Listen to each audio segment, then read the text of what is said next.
ఏంటి అంత తినే ఆ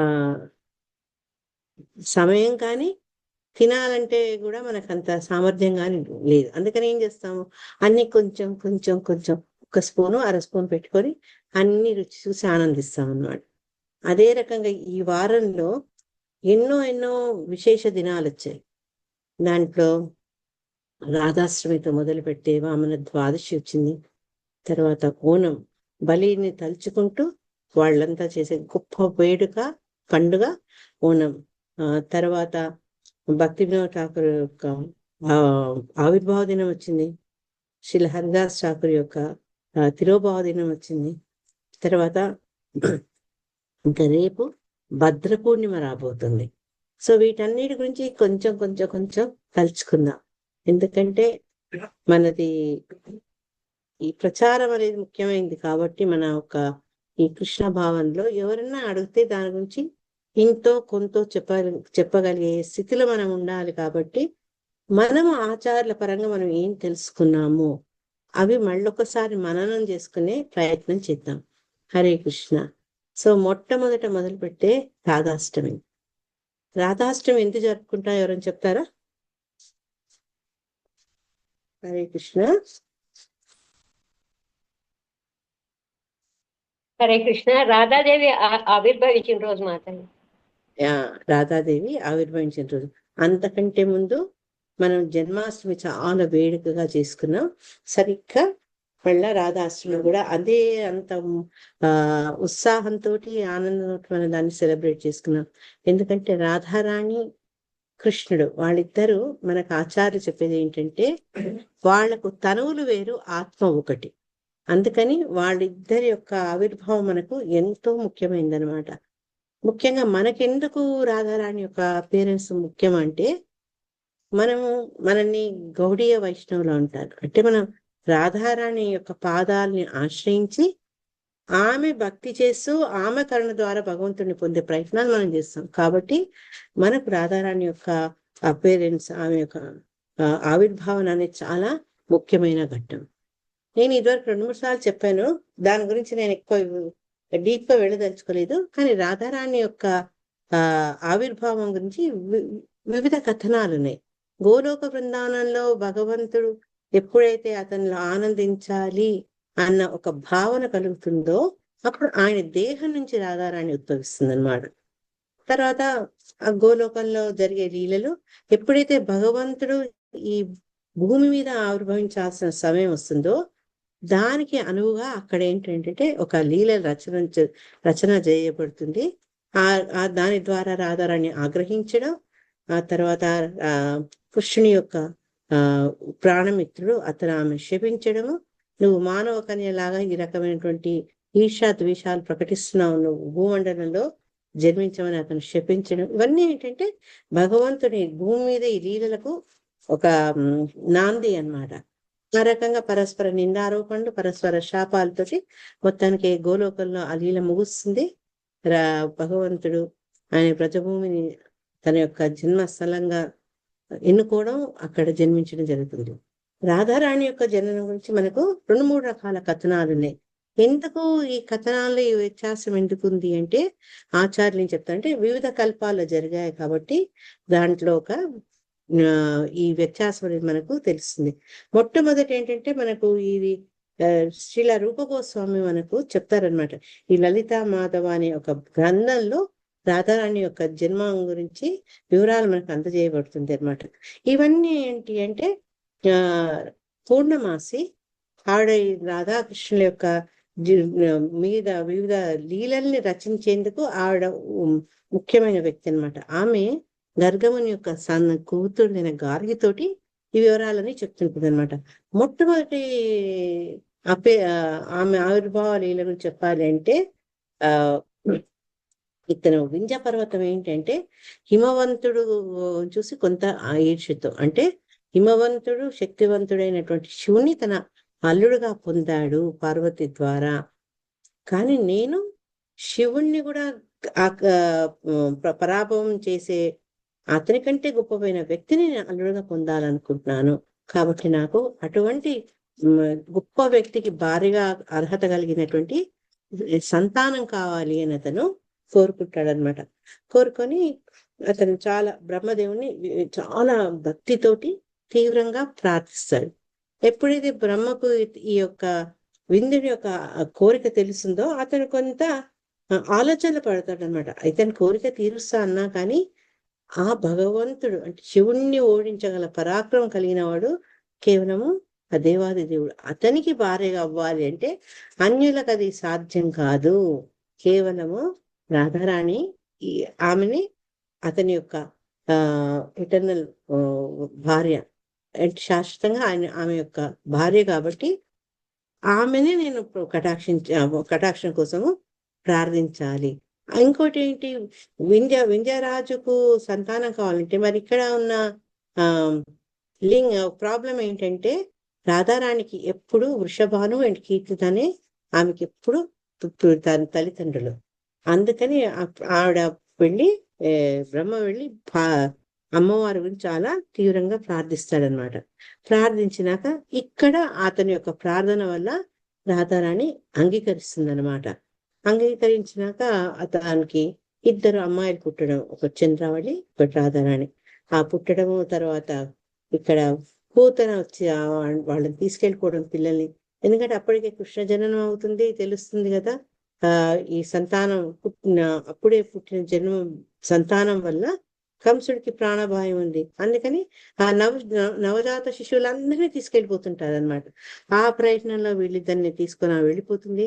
మంత్రాల యొక్క ప్రభావం వల్ల ఒక శక్తిహీనురాలై బ్రజభూమి దగ్గరకు వచ్చేటప్పటికి ఆమె రాధారాణిని అక్కడ వదిలేసి వస్తుంది అనమాట.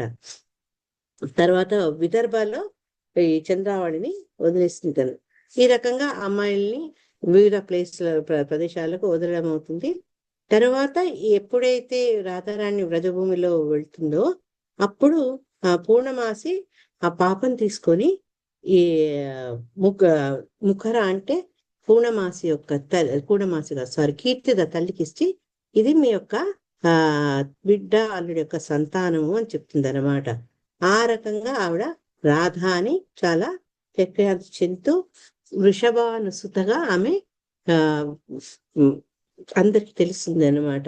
మిగతా ఈ పూర్ణమాసి అనేక సంతాన శిశువుల్ని ఈ పూతన తీసుకుపోతుంటే వివిధ ప్రదేశాలు పడితే వాళ్ళందరినీ తీస్తుంది. వాళ్ళ గురించే మనం ఈ మధ్య చదువుకుంటున్నాం. ఈ ప్రధాన గోపికలు ఉన్నారు కదా, అష్టసకులు, వాళ్ళందరినీ వివిధ ప్రదేశాల నుంచి ఆవిడ కాపాడుతుంది అనమాట. ఇది ఒక కథనం అయితే, సూర్యదేవుడు రెండో కథనంలో సూర్యుడికి రాధారాణి యొక్క దయకు అతను చాలా కష్టపడతాడనమాట. ఆమెను తన సంతానంగా కావాలని కోరుకుంటే అతని యొక్క భక్తికి అంగీకరిస్తుంది అనమాట.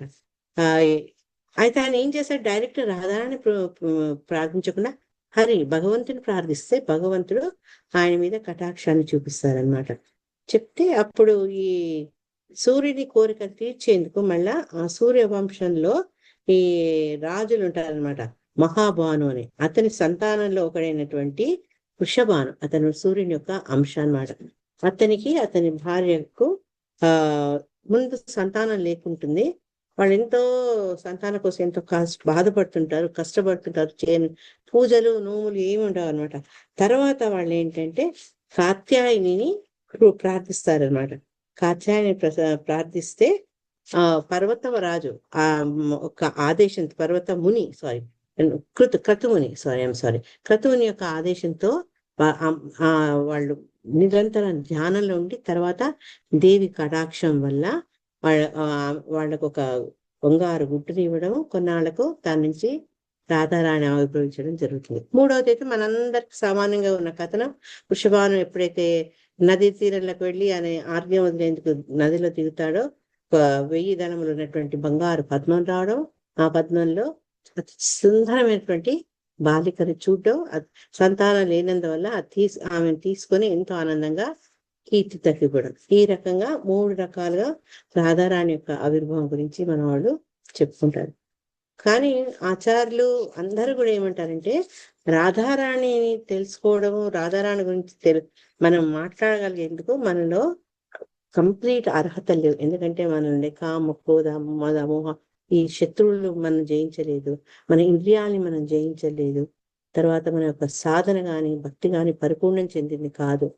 కానీ మనందరికి జీవనాధారమైనటువంటి రాధారాణి గురించి తెలుసుకోవాలంటే ఆచార్యపరంగా కొంతైనా మనం తెలుసుకోవాల్సి ఉంటుంది. మనకు అర్హత లేనప్పటికీ కూడా అర్హత కలిగినటువంటి భక్తుల ద్వారా మనం దాన్ని తెలుసుకునే ప్రయత్నాలు చేద్దాం అనమాట. ఆ ఈ రీసెంట్ మన గొప్ప గొప్ప వక్తలు ఉన్నారే, మన నితాయ శివుని మాతాజీ గాని, తర్వాత గౌరంగ దర్శన ప్రభు గాని, ప్రణవానంద ప్రభు గాని, వీళ్ళందరూ కూడా ఎప్పుడైతే రాధారాణి గురించి మాట్లాడతారో ఎంతో వినయంతో వాళ్లకు ఆ యొక్క ఆ తల్లి గురించి మాట్లాడే అంత తగినటువంటి అర్హత లేనప్పటికీ ఆచార్యముఖంగా వాళ్ళు విన్న విషయాలు వాళ్ళు మాట్లాడతామని చెప్తారు. మరి వాళ్ళే అంత స్థాయిలో ఉన్న వాళ్ళే ఎలా అంటే మనం ఎంత. కానీ మనం ఆచార్యముఖంగా ఎన్నో తెలుసుకున్నాము రాధారాణి గురించి. ఎక్కువ శిలా ప్రభుపాద ఏంటంటే మరీ నిగూఢంగా ఆమె లీలల గురించి చర్చించలేదు, కానీ రాధారాణి యొక్క ప్రాశస్త్యాన్ని మనకు ఎన్నో సందర్భాల్లో తెలియజేశాడు. సో కొంత విషయాలు మనం ఈరోజు తెలుసుకునే ప్రయత్నం చేద్దాం. తెలుసుకునే ముందు ఒక్కసారి అమ్మను ఆమె యొక్క ప్రణామాలు అర్పించుకుంటూ, తప్తకాంచన గౌరాంగి రాధే బృందావనేశ్వరి వృషభానుసుతే దేవి ప్రణమామి హరిప్రియ. ఆమె దేహ వర్ణను ఇక్కడ తప్తకాంచన గౌరాంగి అని చెప్తున్నారు అనమాట. ఆవిడ బృందావనానికి ఈశ్వరి, తర్వాత వృషభానుకు రాజుకు కుమార్తె. అటువంటి హరిప్రియ, హరికి ఎంతో ప్రియమైనటువంటి అమ్మకు మనము నమస్కారాలను సమర్పించుకుంటూ మన యాత్ర మొదలు పెడతాం. రాధారాణి బర్సానా దగ్గర ఉన్నటువంటి రావల్ అనే ప్రదేశంలో ఆవిడ జన్మిస్తారనమాట. మనందరూ తెలిసినట్టు ఆవిడ కీర్తిద వృషభానులకు సంతానము. ఈ కీర్తిద వృషభానుల్ని ఆచార్యం చెప్తారంటే లక్ష్మీనారాయణ యొక్క అంశాలని కూడా చెప్తారనమాట వాళ్ళు. రాధారాణికి ఉన్న అనేక నామాల్లో రాధిక, శ్రీమతి, కృష్ణమయి, బృందావనేశ్వరి, తర్వాత వ్రజరాణి, గోకుల తరుణి, అట్లా అనేక రకాల పేర్లున్నాయి మనకు. చాలా రాధికాస్తవంలో ఈ నామాలన్నీ మనకు తెలుస్తుంటాయి అన్నమాట.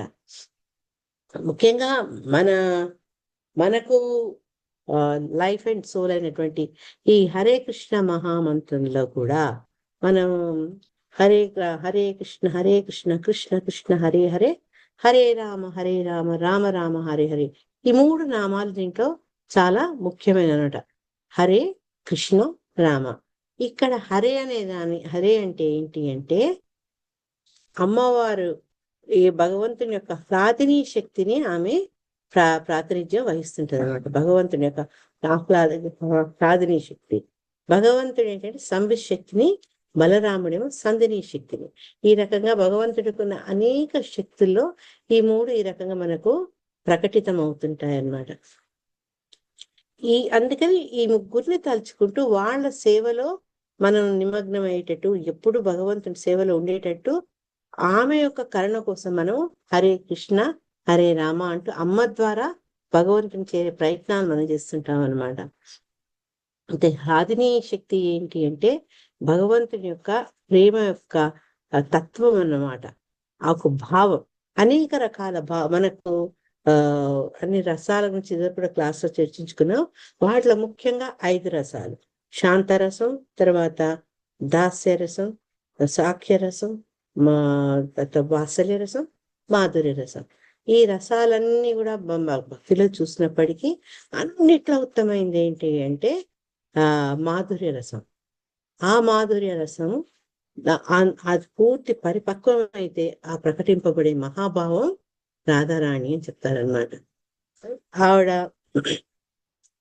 ఉన్న గొప్ప గొప్ప గుణాలు ఏంటంటే భగవంతుని యొక్క భక్తుల్లోని అగ్రగంటి రాలు చేసే అన్ని గొప్ప గొప్ప గుణాలు ఉన్నాయి. సరే, మనం రాధారాణి యొక్క అపిరెన్స్ గురించి తెలుసుకుంటూ ఆమె జన్మించినప్పుడు ఆవిడ నేత్రాలు విప్పి ఎవరిని చూడలేదు, ఎందుకంటే భగవంతునే ముందు దర్శించుకోవాలనుకుంది. యశోద ఎప్పుడైతే కృష్ణుని తీసుకొని వస్తుందో, కృష్ణుడు ఆమె సమీపానికి వెళ్ళగానే ఒక్కసారి రాధారాణి తన సుందర నేత్రాల్ని తెరిచి భగవంతుణ్ణి చూస్తుంది అన్నమాట. ఈ రకంగా ఏంటంటే అన్ని ఈ గ్రంథాల్లో దివ్య దంపతులు ఏ రకంగా ఒకరినొకరు మొట్టమొదటిసారి కలుసుకున్నారు అనే విషయాన్ని మనకు చెప్తుంటారనమాట. కృష్ణ అంటే చాలా ఆకర్షణీయం. కృష్ణ పదానికి అర్థం ఏంటంటే అత్యంత ఆకర్షణీయం. కానీ అటువంటి ఆకర్షణీయుడైనటువంటి కృష్ణుడు కూడా ఆకర్షించే శక్తి రాధారాణికి ఉంది అనమాట. రాధారాణి ఎప్పుడు భగవంతుని ఏ రకంగా సేవించాలి, అతనికి ఏ రకంగా ఆనందం కలిగించాలి అనే భావనలోనే ఉంటుంది అనమాట. కానీ వేరువేరుగా మనకు గోచరించినప్పటికీ రాధాకృష్ణులు ఒకటి. మనం ఇజుగడ గీతలు కూడా అదే నేర్చుకున్నాం అనమాట. భగవంతుడు కృష్ణుడు శక్తిమాన్ అయితే అతని యొక్క శక్తి రాధారాణి. మనకు ఆచార్యులు చాలా సులభమైన ఉదాహరణ ఇస్తారు. సూర్యుడు, సూర్యకాంతి. మనం వాటిని వేరుగా చూడలేము. కాంతి ఉన్నప్పుడు సూర్యుడు అంటే ఆ కాంతి కలిగి ఉంటాడు. సూర్యుడి నుంచి మనం కనుక కాంతిని వేరు చేస్తే సూర్యునికి ఆ కాంతి అనేది ఉండదు. కాబట్టి ఆ ఒక మనుగడ అనేది ఉండదు. సో ఈ రెండు ఏంటంటే ఎప్పుడు కలిసి ఉంటాయి. ఇప్పుడు రాధారాణి గురించి చెప్పాలి అంటే ఇంకా ఈ బృహత్ గౌతమీయ తంత్రాల్లో రాధారాణి గురించి చెప్తారంటే భగవంతుడికి అనేక మంది పత్నులు ఉన్నారు. గౌరవ దర్శన ప్రభు క్లాస్ చెప్తున్నారు. 3 రకాల దళాలు ఉన్నాయట. ఒకటి లక్ష్మీ దళమట, 2 మహిషీ దళమట, 3 గోపికా దళమట. లక్ష్మీ దళం అంటే మనం తెలుసుకున్న ఈ బ్రహ్మ సమితలు అనేక మంది లక్ష్ములు ఆ భగవంతుని సేవిస్తుంటారు. ద్వారకలు ఆయన పత్నులు, పట్ట మహిషులు, మిగతా మహిషి పత్నులు అందరూ కలిసి లక్ష్మీలేమో ఆయన భగవద్ భావనలో, ఐశ్వర్య భావనలో సేవిస్తుంటే ఇక్కడ వీళ్ళు ఒక భర్త అనే గౌరవంతో వాళ్ళు ప్రేమతోటి అన్ని ఆరాధిస్తుంటారు. ఇంకా గోపీతళాలకు వస్తే కోట్లాది గోపీలు ఉన్నారట. వాళ్ళు ఏంటంటే భగవంతుడిని ఒక భగవంతుడు అనే గొప్పతనంతో కాకుండా, లేకుంటే వాళ్ళ భర్త అని చెప్పట్లేదు, ఎందుకంటే వాళ్ళకు అఫీషియల్ గా ఆయనతో వివాహం జరగలేదు. అయినప్పటికీ కూడా సమస్తం భగవంతుడే అనుకుంటూ వాళ్ళు భగవంతుడిని, కృష్ణుని ఆరాధించేవాడు. కృష్ణుడి కోసం వాడు జయించేవాడు. అటువంటి గోపికల యొక్క ఆ మాధుర్య రసంలో వాళ్ళు అందరిలో ఉత్తమం అని చెప్తూ, వాళ్ళల్లో కూడా అందరికంటే ఎక్కువ రాధారాణిగా చెప్పుకుంటారనమాట. అందుకే ఆవిడ రాసేశ్వరి అంటారు. ఈ మాధుర్య రసంలో అందరిలో ఉత్తమమైనటువంటి వ్యక్తి ఎవరంటే రాధారాణి. ఎందుకు అంటే ఆవిడ జనమే భగవంతుడికి ఆనందాన్ని కలిగించేందుకు అవతరించారు. కాబట్టి ఆమె యొక్క సహచర్యంతో భగవంతుడు ఎంతో ఆనందిస్తుంటాడనమాట. కృష్ణుడు ఏంటి అంటే అందరి భక్తుల పట్ల చాలా ఆదరణ చూపిస్తారు. ఆయన ఏం చెప్పారంటే దైవీహేష గుణమవి మమ మాయా దురుత్యయ మామేవే ప్రపత్యంతే మాయామేతాం తరంతితే. భగవంతుని మనం చేరుకోవాలి అంటే ఆ దైవీ శక్తి అయినటువంటి రాధారాణిని మనం ఆశ్రయించాలి. ఎప్పుడైతే మనం అమ్మ పాదాలని మనం ఆశ్రయిస్తామో ఆమె భగవంతుడికి మనల్ని రికమెండ్ చేస్తుందట. అరే వీళ్ళు భక్తులు, వీళ్ళను మనము ఆదరించాలి, వాళ్ళ కరుణ చూపాలి అని. అందుకని ఏంటి అంటే రాధారాణి మనం ఆశ్రయించాలి. రాధారాణి ఏంటంటే ఆమె ఎందుకు అంతమంది గోపికల్లో, అంతమంది మహిషుల్లో, అంతమంది లక్ష్మణుల్లో ఆమె ఎందుకంత ప్రముఖమైన స్థానం ఉంది అంటే ఆచార్యులు చాలా చక్కగా చెప్తారు. ఆవిడ మనం అంబరీష్ మహారాజు గురించి కూడా ఈ ప్రస్తావన వస్తుంది. ఆమె చెవులు ఎప్పుడు కూడా వినికిడి ఏంటంటే కృష్ణ నామమే ఆమె వింటుంది. భక్తులు ఉచ్చరించే నామం, భక్తులు ఎప్పుడైతే డిస్కస్ చేస్తుంటారో భగవంతుని యొక్క వివిధ లీలలు, అవి ఆమెకు ఆనందాన్ని. అంటే ఆవిడ చెవులు ఉన్నాయి కృష్ణ నామాన్ని, కృష్ణ లీలని, కృష్ణ గుణగణాన్ని వినడానికి. ఆవిడ కళ్ళ ఏంటంటే మన ఆ కాటుక కాదట, భగవంతుడు అనే ఆ నల్లటి కృష్ణయ్యనే ఆమె కాటుకగా ఆమె అలంకరించుకుంటుందట. చెవులకు పెట్టుకునే జుంకాలు, గోల్డ్ వజ్రాల బదులు ఆమె భగవన్ నామాన్ని వింటుంది. అదే రకంగా కాటుకలా భగవంతుని ఆమె శృంగారించుకుంటుంది అనమాట. నాసికతో ఆమె చేసే పని ఏంటి అంటే భగవంతుని యొక్క పాదాలకు ఏవైతే తులసిని అర్పిస్తారో ఆ యొక్క సుగంధాన్ని ఆమె పీల్చుకుంటుంది. ఈ తర్వాత నాలిక ఏంటంటే ఆమె భగవంతుడి గురించి ఎప్పుడు చర్చిస్తుంటే అది లోపల నృత్యం చేస్తుంటది నాలుక. ఎప్పుడైతే కృష్ణయ్య గురించి అమ్మమ్మ తలుచుకుంటుందో, మాట్లాడుతుందో, ఇప్పుడు ఆ నాలుక కూడా తాండవం తీస్తుంది. ఈ రకంగా సమస్త అవయవాలు, సమస్త సమయాన్ని కూడా ఆమె కృష్ణ భావంలోనే ఉండి ఏ రకంగా ఆయనకు ఆనందం కలిగించాలి అని ఆవిడ ఆలోచిస్తారు. కాబట్టి ఆమె అందరి గోపికల్లో కూడా ఉత్తమమైనది అని చెప్పడం జరుగుతుంది అనమాట. ఈ బృందావనంలో కూడా అందుకే చూడండి చాలా మటుకు ఇప్పుడు కొద్దిగా తగ్గింది. ఇదివరకు నుంచి కూడా వెళ్తే వాళ్ళెవరు డైరెక్ట్ గా భగవంతుని కోసం ప్రార్థించరు. రాధమ్మ ద్వారా భగవంతుని పొందే ప్రయత్నాలు చేస్తారు. రాధే రాధే రాధే ఈ పిలుపుతో బృందావనం అంతా దద్దరిల్లుతూ ఉండేదన్నమాట. ఎప్పుడైతే రాధారాణి యొక్క కృపకు మనం ప్రాప్తులం అవుతామో భగవంతుని తొందరగా పొందవచ్చు అన్న ఒక అభిప్రాయం చాలా మటుకు ఈ గొప్ప గొప్ప భక్తుల ద్వారా కూడా ఉంది. మన గోస్వాములు కూడా వాళ్ళు రాధారాణి యొక్క గొప్పతనాన్ని ఎంతో చెప్పేవాళ్ళు అనమాట. వాళ్ళు బృందావనంలో ఉన్నప్పుడు ఎప్పుడు కూడా నేను భగవంతుని చూశాను, భగవంతుని చూస్తాను అన్న భావన వాళ్ళు ఎప్పుడు ప్రకటింపలేదనమాట.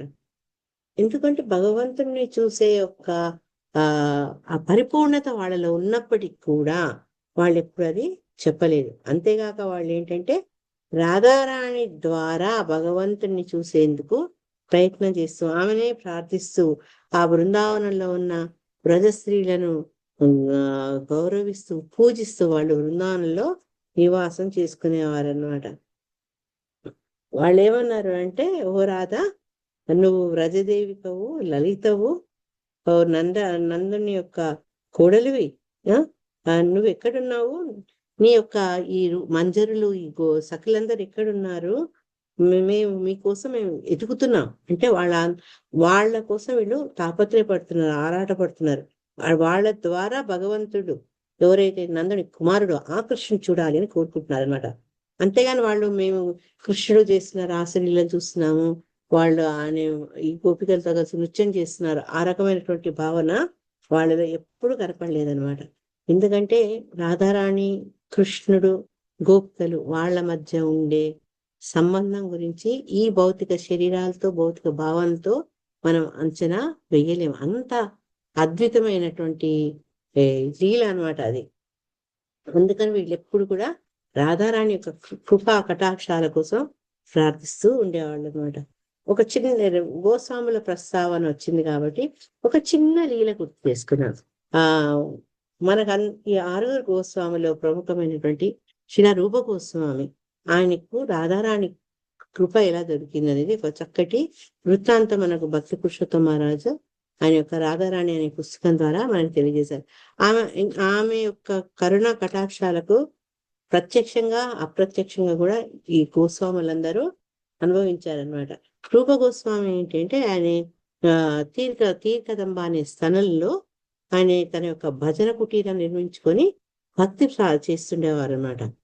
ఒకరోజు సనాతన గోస్వామి రూప గోస్వామిని కలుసుకునేందుకు వస్తారు ఆ ప్రదేశానికి.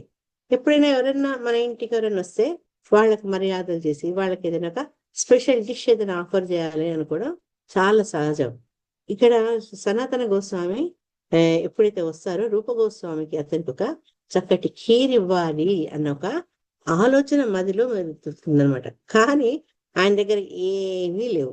ఆ భజన కుటీరంలో ఏమీ లేవు. ఎందుకంటే భగవద్ ధ్యానంలో పడి ఆయన మధుకరికి భిక్షాటన కూడా బయటికి ఎక్కడికి వెళ్ళలేదు.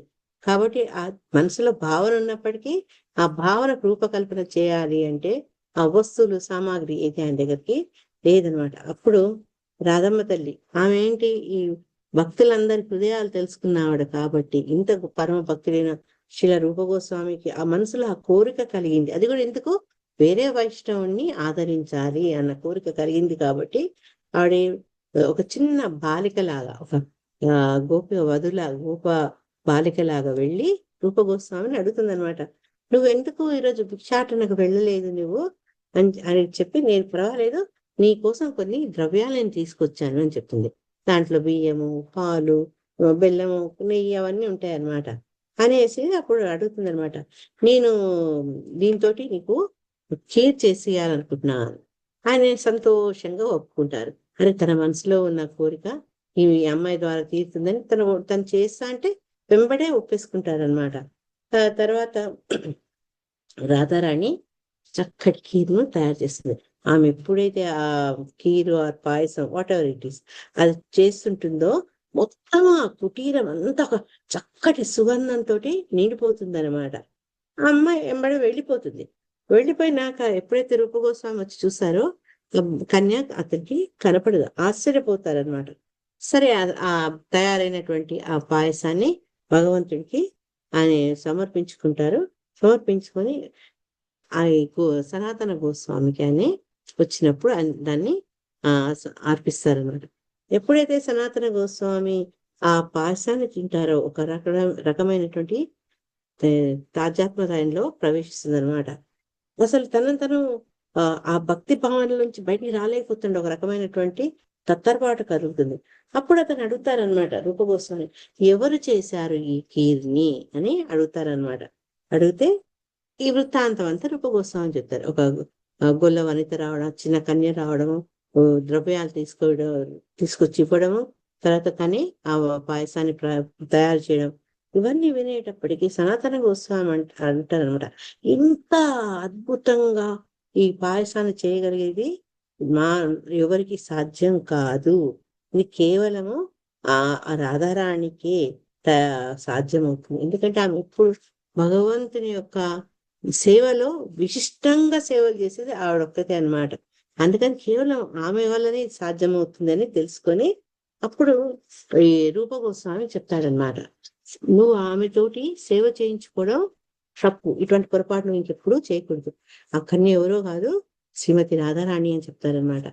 చెప్పి ఇంకా ఇప్పటి నుంచి నువ్వు నీ భక్తి సాధన చేసుకుంటూ అదే రకంగా బయటికి వెళ్ళి మధుకరీస్ తీసుకొని దాని ద్వారా నీ ఆహారాన్ని భగవంతునికి సమర్పించుకునే భోగాన్ని నువ్వే తయారు చేసుకో అని చెప్తారంట. నువ్వు అది పని చేయలేదు కాబట్టి, నువ్వు ధ్యానంలో మునిగిపోయినావు కాబట్టి రాధారాణి వచ్చి నిన్ను సేవించాల్సి వచ్చింది, అటువంటి ప్రవర్తన నీకు తగదు అని చెప్తారనమాట.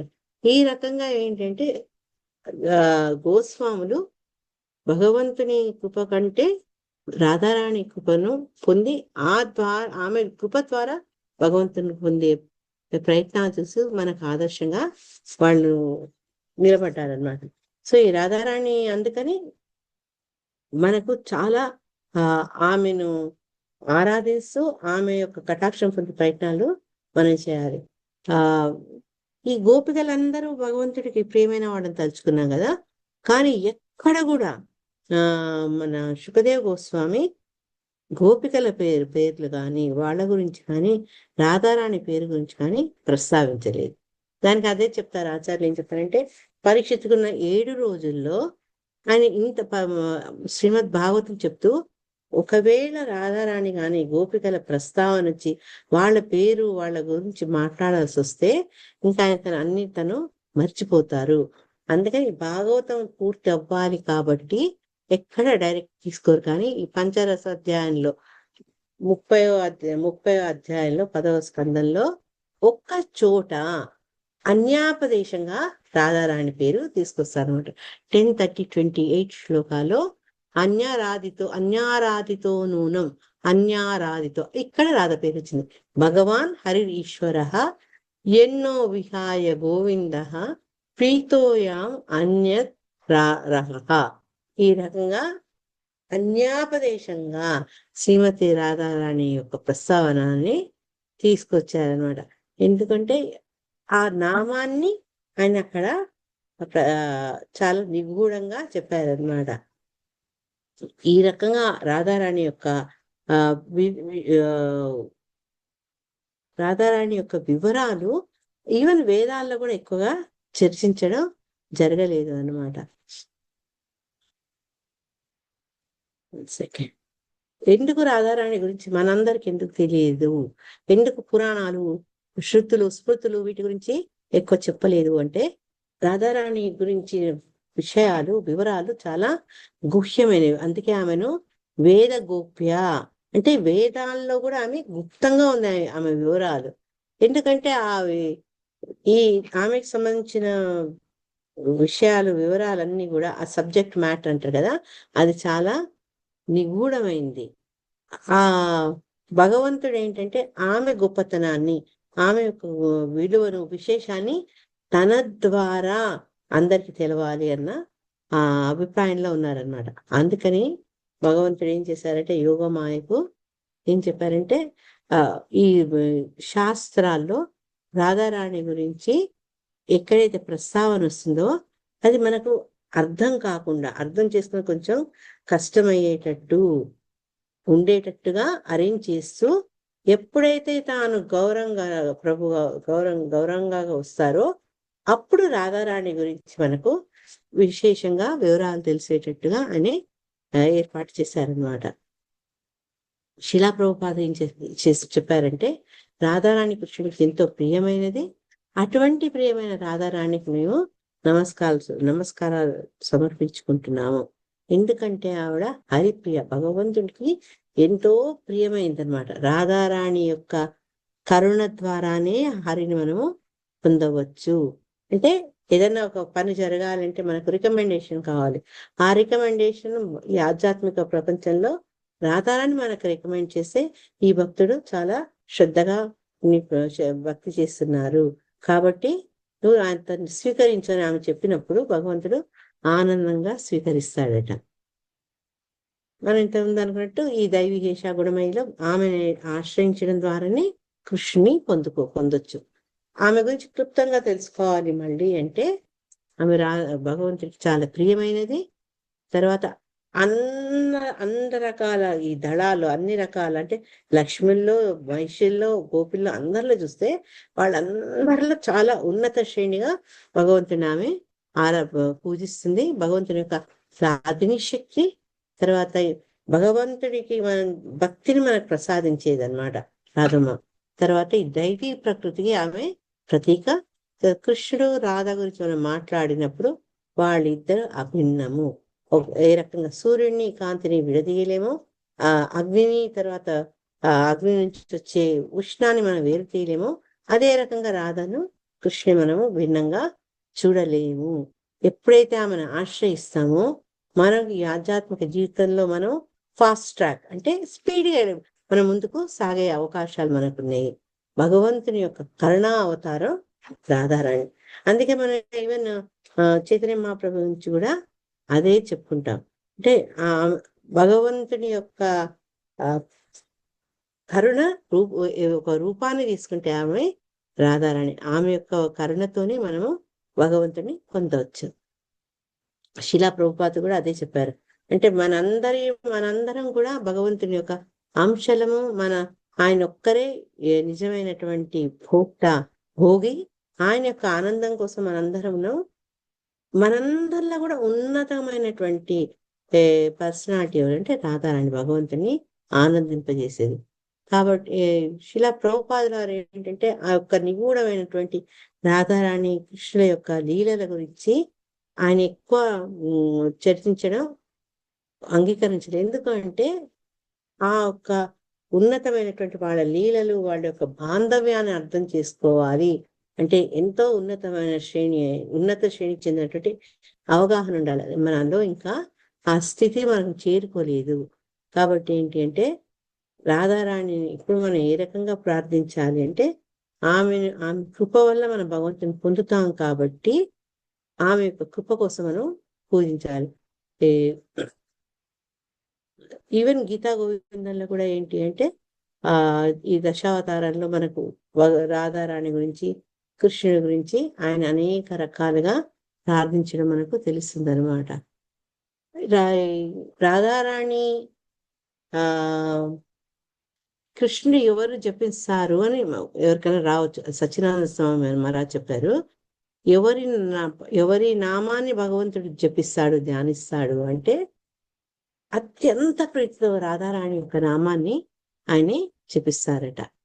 అందుకని మనం ఏంటంటే ఆమెను అమ్మా నువ్వు నీకు ఎంతో దయ కలిగిన దానివి, కృష్ణుడికి నా గురించి కొంచెం చెప్పమ్మా అని మనం ఆమెను ప్రార్థించాలి అని చెప్తున్నారట ఆచార్యులు. మనకు ముఖ్యంగా చెప్పేది ఏంటంటే రాధ ద్వారా ఆమెను ఆరాధించడం ద్వారా, ఆమెను సేవించడం ద్వారా, ఆశ్రయించడం ద్వారా భగవంతుని మనము పొందవచ్చు అని చెప్తున్నారు. సో ఈ రాధారాణి గురించి మనం ఎంతో ఎంతో ఎంతో ఉంది మాట్లాడేందుకు, కానీ మనం ఈ కొంతతో ఆపేద్దాం. నేను ఎక్కువ లీలల గురించి ఎక్కువ చెప్పలేదు. మళ్ళీ ఎప్పుడైనా మనకు టైం ఉన్నప్పుడు మనము వాటి గురించి తలుచుకుందాము. కానీ భగవంతుడు అయినటువంటి కృష్ణుని మనము ఏ రకంగా ఆయన యొక్క అంతరంగిక శక్తి అయినా రాధారాన్ని తలుచుకుంటూ మనము ఆయన ఆనందాన్ని కలిగించవచ్చు. నా చైతన్య చరితామృతలో రాధాకృష్ణ ప్రణయ వికృతి రాధినీ శక్తి అస్మాత్ ఏకాత్మానో అపి భువో దేహ భేదో గతౌతౌ చైతన్యాత్మకం ప్రకటం అధునాత ద్వయం చైక్యం ఆప్తం రాధాభావ సువలితం నామో కృష్ణ స్వరూపం.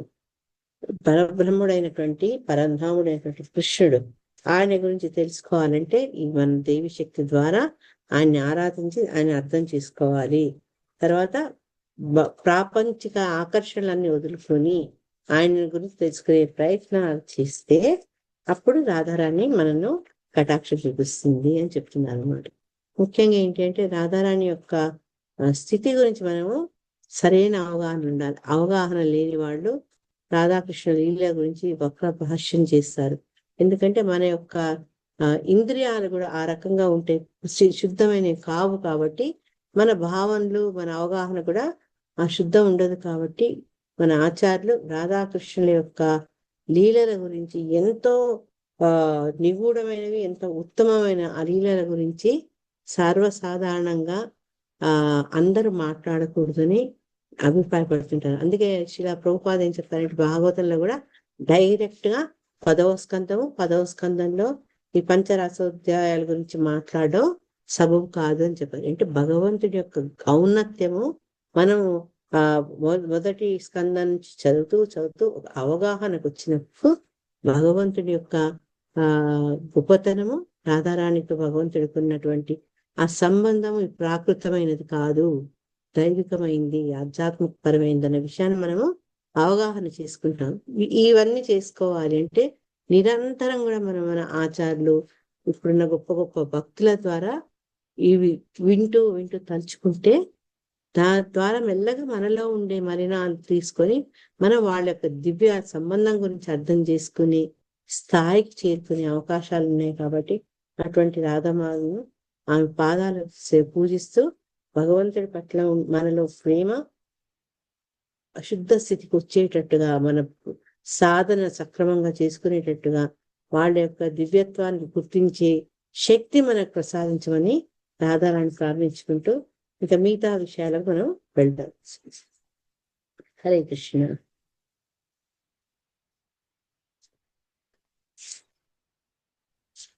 హరే కృష్ణ మాతాజీ.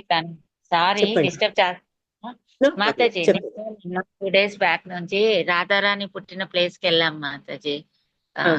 రావల్కి వెళ్ళాము. అక్కడ రావల్కి వెళ్ళాము. లోటస్ లో ఎలా పుట్టింది ఆ ప్లేస్. రాధారాణి 5 years వరకు గోవాలోనే ఉండి ఆ తర్వాత మనకి బర్సానాకు షిఫ్ట్ అయిపోతారు. అదంతా చూసాం మాతాజీ. మాతాజీ షేరింగ్ ఇస్తే నేను చూపిస్తాను మాతాజీ. Sharing options. హరే కృష్ణ మాతాజీ. ధన్యవాదాలు. మేము 2 days day for yesterday Radharani పుట్టిన ప్లేస్ రావల్కి వెళ్ళాము. రాధారాణి రావెల్లో పుట్టింది. అక్కడ ఒక లాడ్లీ కుండ అని ఉంది. నేను గ్రూప్ లో పెట్టాను వీడియో. ఆ కుండలో పసిడితమైందని అక్కడ చెప్పారు అనమాట. అట్లా సేమ్ అలానే కృష్ణుడేమో గోకుల్లో ఉండేవాడు. రావల్ నుంచి గోకుల్ ఎంత 7 kilometers ఏమో ఉంటుంది. 5 తర్వాత గోకుల్ నుంచి కృష్ణుడు నందిగాంకి వెళ్తాడు. నందిబాబా అందరూ నందిగాం షిఫ్ట్ అయిపోతారు. అలానే వృషభాను రాధారాణి ఫాదరు వృషభాను అండ్ నందిబాబా ఇద్దరు ఫ్రెండ్స్. సో రావుల్ నుంచి ఫ్యామిలీ అంటే రాధారాణిని తీసుకొని బర్సానాకి వెళ్ళిపోతారు. మళ్ళీ బర్సానా నుంచి నందిగాం సేమ్ డిస్టెన్స్. రావుల్ నుంచి గోకుల్ ఎంత ఉంటుందో బర్సానా నుంచి నందిగాం సేమ్ డిస్టెన్స్ అన్నమాట. సో మళ్ళీ ఇద్దరు షిఫ్ట్ అయిపోతారు అనమాట. సో కృష్ణుడు ఏమో నందిగాం షిఫ్ట్ అయిపోతాడు, రాధారాణి ఏమో రావుల్ నుంచి బర్సానాకి షిఫ్ట్ అయిపోతాడు.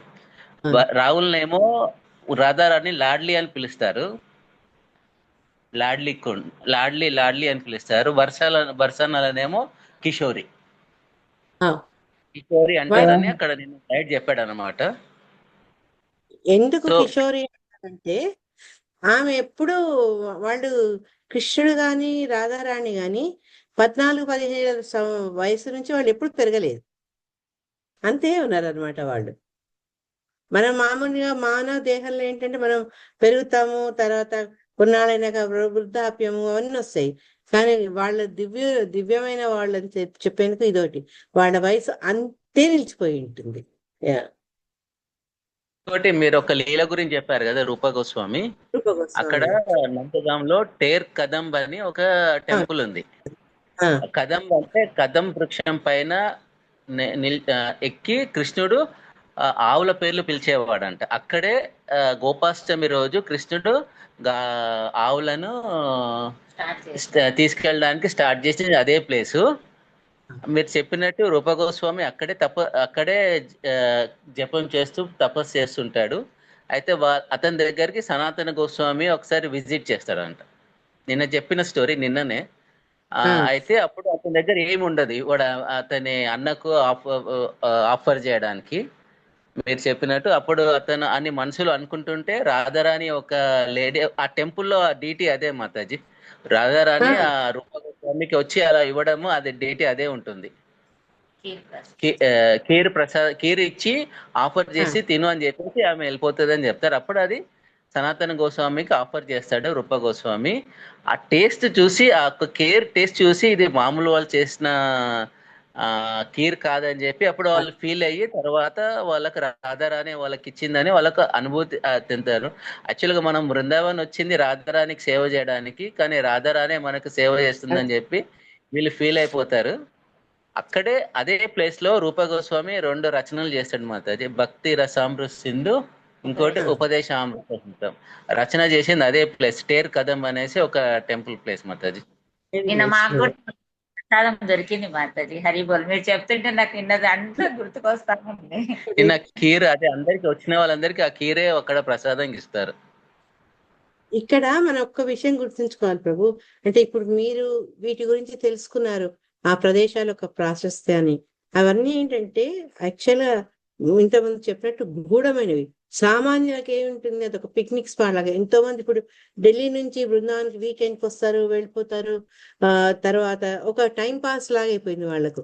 కానీ మనకేంటంటే భక్తి మార్గంలో ఉన్న వాళ్ళకు ఈ గొప్ప గొప్ప వ్యక్తులు, మన గోస్వాములు, వీళ్ళందరూ ఆ ప్రదేశాన్ని అనుభవించి అక్కడ లీలల గురించి తెలుసుకొని అవి వాళ్ళు మనకు అందజేయబట్టి మనం ఏంటంటే ఎప్పుడైతే బృందావనం మొదలైనటువంటి గొప్ప స్థలాలకు వెళ్తామో అప్పుడు భగవంతుడితో కనెక్షన్ పెట్టుకునే ప్రయత్నం మనం చేస్తాం.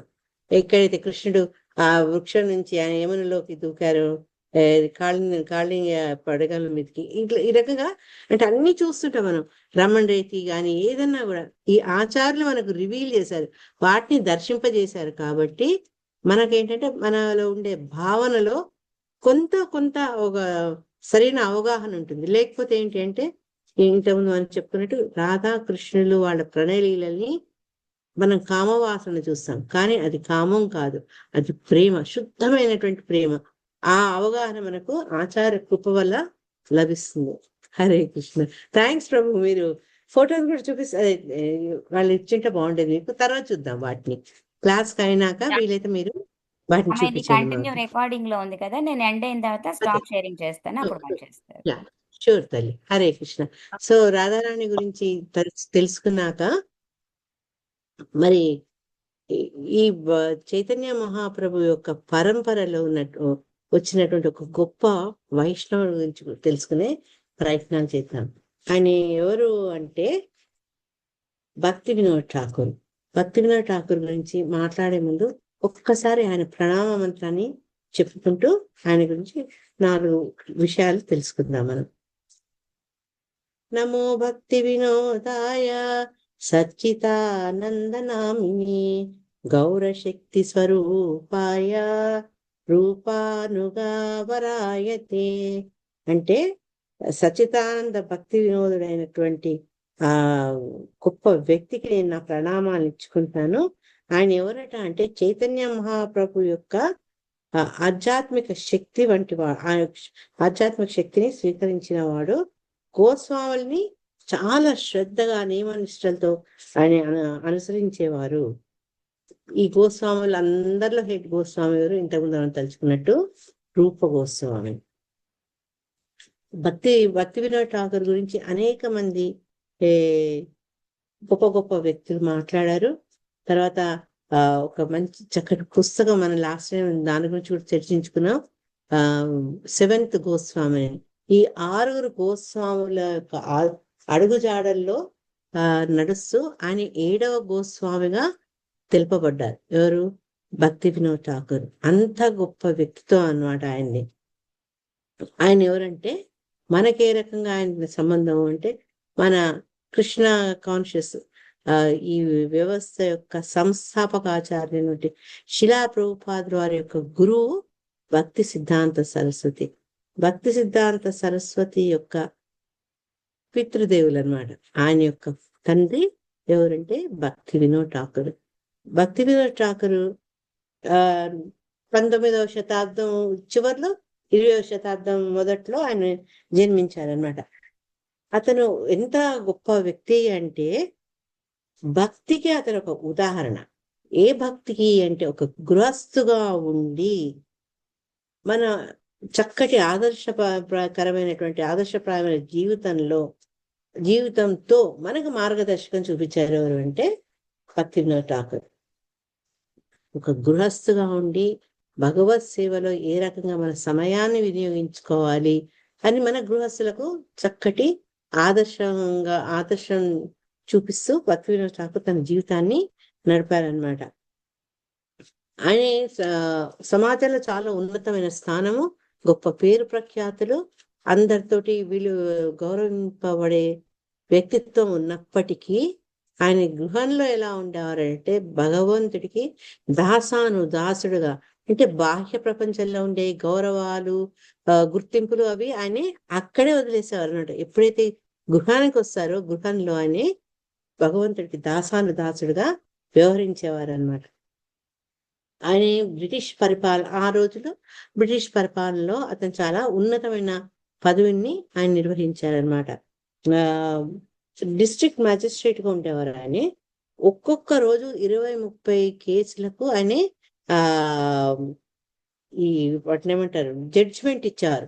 అంటే ఒక్కొక్క జడ్జికి ఎంతో సమయాలు పట్టేవి.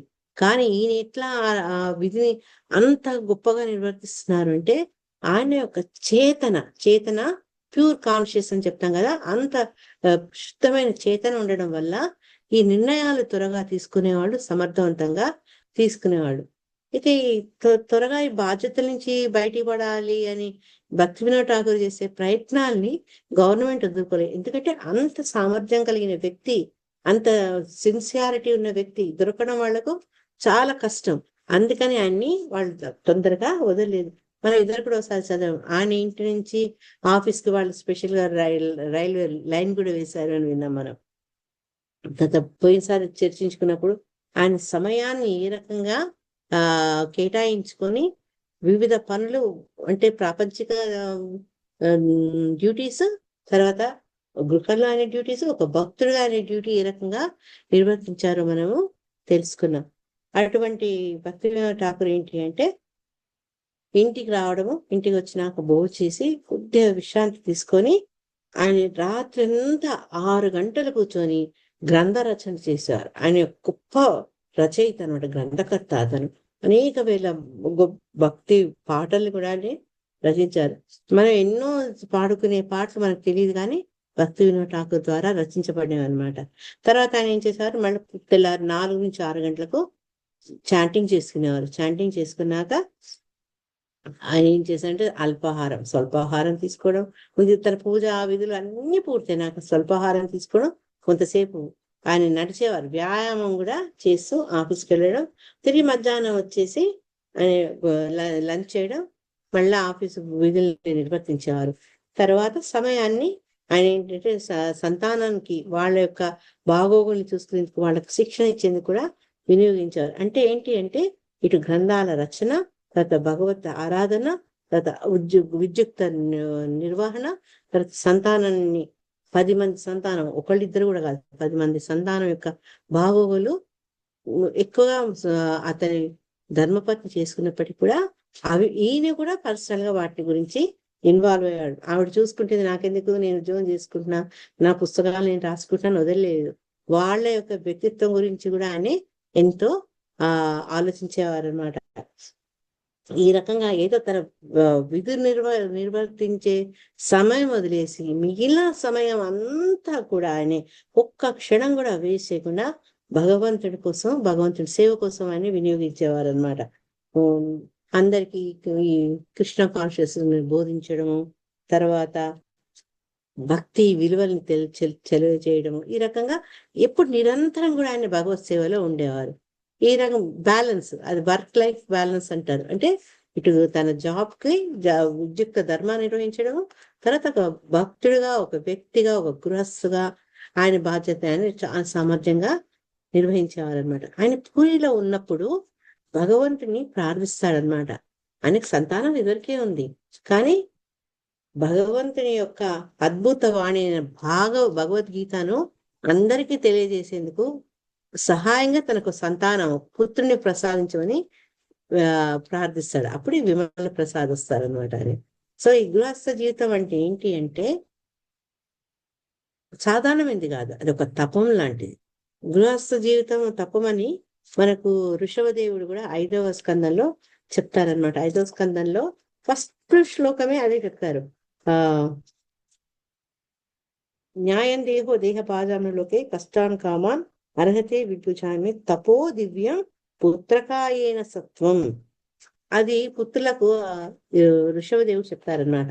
అంటే ఎందుకు అది తపం లాంటిది అంటే, గృహస్థ జీవితంలో ఈ భౌతిక ప్రపంచంలో మనం మాయాకు లోపడి ఇంద్రియాలకు దాసుడైపోకుండా దాన్ని ఏంటంటే భగవంతుని పాదాల్ని ఒక తపస్సులాగా తీసుకుని ఆయన్ని ఆశ్రయించినప్పుడు ఏంటంటే ఈ అంధకూపం లాంటి ఈ సంసార బంధం నుంచి బయటకు వచ్చే అవకాశం ఉంటుంది. లేకపోతే మనకుండే శక్తితో కానీ, మనకుండే ఈ ఇంద్రియ చాపల్యంతో కానీ, భౌతిక ఆసక్తితో కానీ ఈ అంధకూపం నుంచి మనం బయట పడలేమన్నమాట.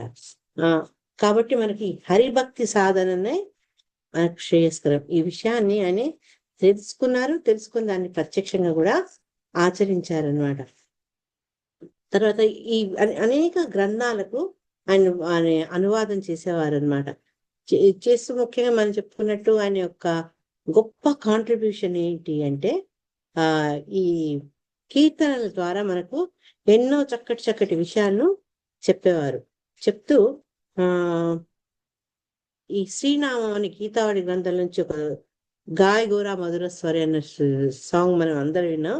దాంట్లో ఆయన ఏం చెప్పారు అంటే, గృహే థాకో వనే థాకో సదా హరి బోలే థాకో. నువ్వు ఇంట్లో ఉండు, అడవికి వెళ్ళు, ఎక్కడన్నా వెళ్ళు, కానీ భగవంతుడి నామాన్ని నిరంతరము జపించు. సుఖ దుఃఖే భూలో నాకో వదనే హరినామ కరోరే అని చెప్తున్నారు. అంటే ఎటువంటి పరిస్థితుల్లో ఉన్నా భగవంతుని నామాన్ని జపించడం మటుకు మనము మరవకూడదు. సన్యాసివైనా గృహస్థువైనా హరి అని నిరంతరం జపించు. కేవలం సన్యాసులే భగవంతుని జపించాలని కాదు, ఈ సంసారాన్ని మనం ఎదుగుతూ కూడా ఒక గృహస్థుగా కూడా మనము భక్తిని సాధన చేయాలి అని చెప్తున్నారు అనమాట. సుఖంలో ఉన్నప్పుడు, దుఃఖంలో కొన్నిసార్లు మనకు రెండు ఎక్స్ట్రీమే. చాలా అనుకున్నవన్నీ అయినప్పుడు మనం భగవంతుని తలుచుకోవడం, కొన్నిసార్లు మరీ దుఃఖాలు వచ్చినప్పుడు కూడా భగవంతుడి మీద మన ధ్యాస పడలేదు, మన దుఃఖంలో మనం నిమగ్నం అయిపోయి ఉంటాం అనమాట. అటువంటి పరిస్థితిలో ఉన్నా కూడా నామకీర్తనను మర్చిపోవద్దు అని భక్తి వినోద్ ఠాకూర్ తన యొక్క ఈ శ్రీనామం అనే ఒక సాంగ్ ద్వారా మనకు చెప్తున్నారు అనమాట. ఎప్పుడు కూడా నోరార హరి హరి హరి అని ఆయన్ని తలుచుకోండి అని మనకు బోధిస్తున్నారు. ఎప్పుడైతే ఈ రకంగా హరిని ఆశ్రయిస్తూ మన గృహాన్ని భగవత్ సేవకు మనం వినియోగిస్తామో అప్పుడు ఏమవుతుందట అంటే ఇల్లు కూడా ఒక ఆలయం లాగా అవుతుంది. అంటే భగవంతుని పూజించాలంటే కేవలం ఆలయాలకే వెళ్ళక్కర్లేదు. శిలా ప్రభుపాద వారు ఒక గొప్ప కాంట్రిబ్యూషన్ అది. ప్రతి ఇల్లు, ప్రతి భక్తుల ఇల్లు ఒక దేవాలయం లాగా చేసుకునేటట్టు మనకు ఆయన ద్వారా మనకు ఇన్స్ట్రక్షన్స్, ఆ తర్వాత ఆయన భక్తుల ద్వారా, ఆయన శిష్యుల ద్వారా కూడా మనకు అనేక రకమైనటువంటి ఆదేశాలు గృహాన్ని దేవాలయంగా చేసుకునేటట్టు మనకు వీలు పరిచాయనమాట. దాంట్లో ఆయన ఏం చెప్పారంటే ఒక చక్కటి ఇదేంటంటే శుద్ధ భకత చరణ రేణు భజన అనుకూల అనే సాంగ్ లో అనమాట. ఆయన ఏం చెప్పారంటే ఏ దిన గృహే భజన దేకి గృహేతే గోలోకపాయ చరణ సీదు దేఖ్యా గంగా సుఖసా సీమా పాయ. అంటే దీని అర్థం ఏం చెప్పారంటే ఇంట్లో ఎవరైనా సరే శ్రీహరి సేవ చేస్తున్నప్పుడు ఆయన్ని అర్చిస్తున్నప్పుడట ఆ ప్రదేశం మామూలు ఇల్లాగా లేదట, గోలోక బృందావనమే అనిపించిందట. అంటే భగవంతుణ్ణి ఇంకెక్కడో కాదు, మన ఇంటి ఆలయంలో స్థాపించుకొని ఆయన సరైన విధానంలో పూజిస్తే సేవిస్తే హృదయాల అది కూడా గోలోక బృందావనమే అవుతుంది. మన ఆచార్యులు చెప్తారు కదా, మెరమన్ బృందావన్, మన మనసును బృందావనంలాగా. అంటే ఎప్పుడైతే ఈ కామ క్రోధ దేశ ఈ 6 శత్రువులు మనం కనుక జయించి భగవంతుడి పట్ల శుద్ధ భక్తి పెంచుకుంటే మన హృదయం కూడా బృందావనం అవుతుంది, భగవంతుడి యొక్క నివాసం అవుతుంది. అదే రకంగా ఏ ఇంట్లో అయితే ఈ రకమైన అర్చనాదులు ఉంటాయో భక్తి వినోద్ ఠాకూర్ ఏమంటున్నారు అంటే వాటిని చూస్తే గోలోక బృందావనం కనిపిస్తుంది. తర్వాత అంతేకాదట, ఈ కృష్ణుని పాద పద్మాల నుంచి ఏవైతే బహిర్గతమై గంగానది ప్రవహిస్తుందో ఆ గంగానది చూసినప్పుడు కూడా ఆయన ఆనందానికి అవధులుండవట. అంటే ఆహా, ఈ గంగా ఎక్కడి నుంచి వచ్చింది, ఆ స్వామి యొక్క దివ్య పాదాల నుంచి వచ్చింది. ఆ భావనలో అతను ఎంతో ఆనందిస్తాడట. ఈ భక్తి వినోద్ ఠాకూర్ ఆయన ఎక్కడున్నారు, మన బెంగాల్లో ఉన్నారు. అక్కడ మనకు గంగా నది ప్రశాంతంగా సాగుతుంటుంది, ప్రవహిస్తుంది. అటువంటి గంగను చూసినప్పుడు ఆయన భగవంతుని యొక్క పాద పద్మాల్ని తలుచుకున్నారు. ఇటువంటి ఉన్నతమైనటువంటి భక్తి భావంతో భక్తి వినోద్ ఠాకూర్ అనేక సాంగ్స్ మనకు అందించారనమాట. తర్వాత ఈ మానవ దేహం గురించి చక్కటి ఉదాహరణ చెప్పారు. ఎందుకు మానవ దేహం నిర్దేశించబడింది? మిగతా జంతు జాలాలు ఏంటంటే వాటికి వచ్చిన దేహాన్ని సేవ అనే విషయంలో అవి ఉపయోగించవు. ఆ సేవా భావన అనేది కేవలం మనుషుల్లో కనిపిస్తుంది అనమాట. అయితే ఆ సేవ ఇతరులను సేవించి పొందే ఆనందంతో పోలిస్తే మనకు భగవంతుడు ప్రసాదించిన అనేక సాధనాలతో అనేక వరాలతోటి ఆయన్నే సేవించే పొందే ఆనందం అత్యున్నతం అన్నమాట. అటువంటి ఆనందాన్ని మనం ఎప్పుడు పొందుతాము అంటే భగవంతుడిని సేవించడం ద్వారా, ఆయన భక్తులు వైష్ణవుల సేవ ద్వారా కూడా భగవంతుడి ఇచ్చిన ఈ శక్తియుక్తుల్ని వనరుల్ని మనం దానికే వినియోగించాలి. అప్పుడే అది నిజమైన ఆనందం. మిగతా ఆనందం అంత అంటే ఒక భ్రమ అనమాట. మన ఇంద్రియాల ద్వారా భౌతిక ఆసక్తుల ద్వారా పొందే ఆనందం అది భ్రమ. నిజమైన ఆనందం ఏంటంటే భగవంతుడిని సేవించడం, భగవంతుని యొక్క శుద్ధ భక్తుల్ని సేవించడం ద్వారా పొందే అనుభూతే అది నిజమైంది అని చెప్తున్నారు. కానీ మన ఆచార్యులు ఏం చెప్తారంటే కొన్నిసార్లు ఎవరైతే గృహస్థులు మానస దేహో గేహో అంటారు, ఆ మనసు ఈ దేహము ఈ గృహము నా సంతానము నా భార్య అందరూ నీ వాళ్లే అని భావిస్తారు. అటువంటి గృహస్థులు వనాలకు వెళ్ళిపోయి ఏకాంతంగా పూజిస్తున్నటువంటి సన్యాసుల కంటే కూడా అధికులు. అంటే వాళ్ళు గృహస్థ ధర్మాన్ని నెరవేరుస్తూ అన్ని భగవంతుడి ప్రీతి కోసమే వాళ్ళు చేస్తారు. కాబట్టి అటువంటి గృహస్థులు చాలా గొప్ప వాళ్ళు. ఆ భగవంతుని యొక్క ఈ వనరుల్ని ఆయన సేవకి ఉపయోగిస్తూ ఎవరైతే ఆ రకంగా జీవించారో వాళ్లకు ఆదర్శంగా వాళ్ళు ఉంటారన్నమాట. అటువంటి వాళ్ళలో అగ్రగణ్యులు ఎవరు అంటే భక్తి వినోద్ ఠాకూర్ అన్నమాట. ఆయన చాలా సౌమ్యం అంటే ఆచరణలో ఆయన కఠినము, కానీ వ్యవహారంలో ఆయన ఎంతో సౌమ్యం. అటువంటి భక్తాగ్రగణ్యుడు, తర్వాత గృహస్థులకు ఆదర్శవంతుడైనటువంటి భక్తి వినోద్ ఠాకూర్ యొక్క పాదాలను మనం ఆశ్రయిస్తూ ఆయన ద్వారా, ఆయన యొక్క బోధన ద్వారా మనము భగవంతుణ్ణి ఏ రకంగా పూజించవచ్చు. ముఖ్యంగా చైతన్య మహాప్రభు లేకుంటే వీళ్ళందరినూ ఏ రకంగా ఆయన సేవించారో ఆయన ఆదర్శంగా పెట్టుకొని మనం కూడా సేవించే ప్రయత్నాలు చేద్దాం. సో శ్రీలా భక్తి వినోద్ ఠాకూర్ కి జై. హరే కృష్ణ. ఇక మూడవ టాపిక్ ఏంటి అంటే శిలా హరిదాస్ ఠాకూర్. ఆయనకున్న ఇంకొక పేరేంటి హరిదాస్ ఠాకూర్కి? రామాచార్య. హరే కృష్ణ. థ్యాంక్ యూ మాతాజీ. హరిదాస్ ఠాకూర్ అనగానే మనకు గుర్తుకొచ్చేది రామాచార్య. ఎందుకంటే భగవద్ నామాన్ని ఎలా జపించాలో, ఎంత జపించాలో అనే విషయాన్ని ఆయన మనకు ఆదర్శంగా చూపించారు. ఎలా అంటే నిరంతరం. ఎవరు అంటే అది ఒక కాస్ట్ కి సంబంధించిన వాళ్ళు కాదు, ఒక వర్ణానికి సంబంధించిన వాళ్ళు కాదు, ఒక మతానికి సంబంధించిన వాళ్ళు కాదు. ఆయన ఒక ముస్లిం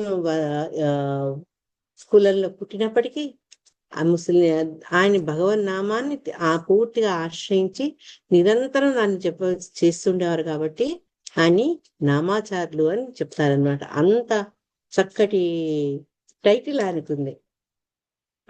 ఆయన ఏంటి అంటే మనకుండే ఈ గౌడియ వైష్ణవుల్లో ఒక ప్రముఖమైన ఆచార్యుడు రామాచార్య హరిదాస్ ఠాకూర్.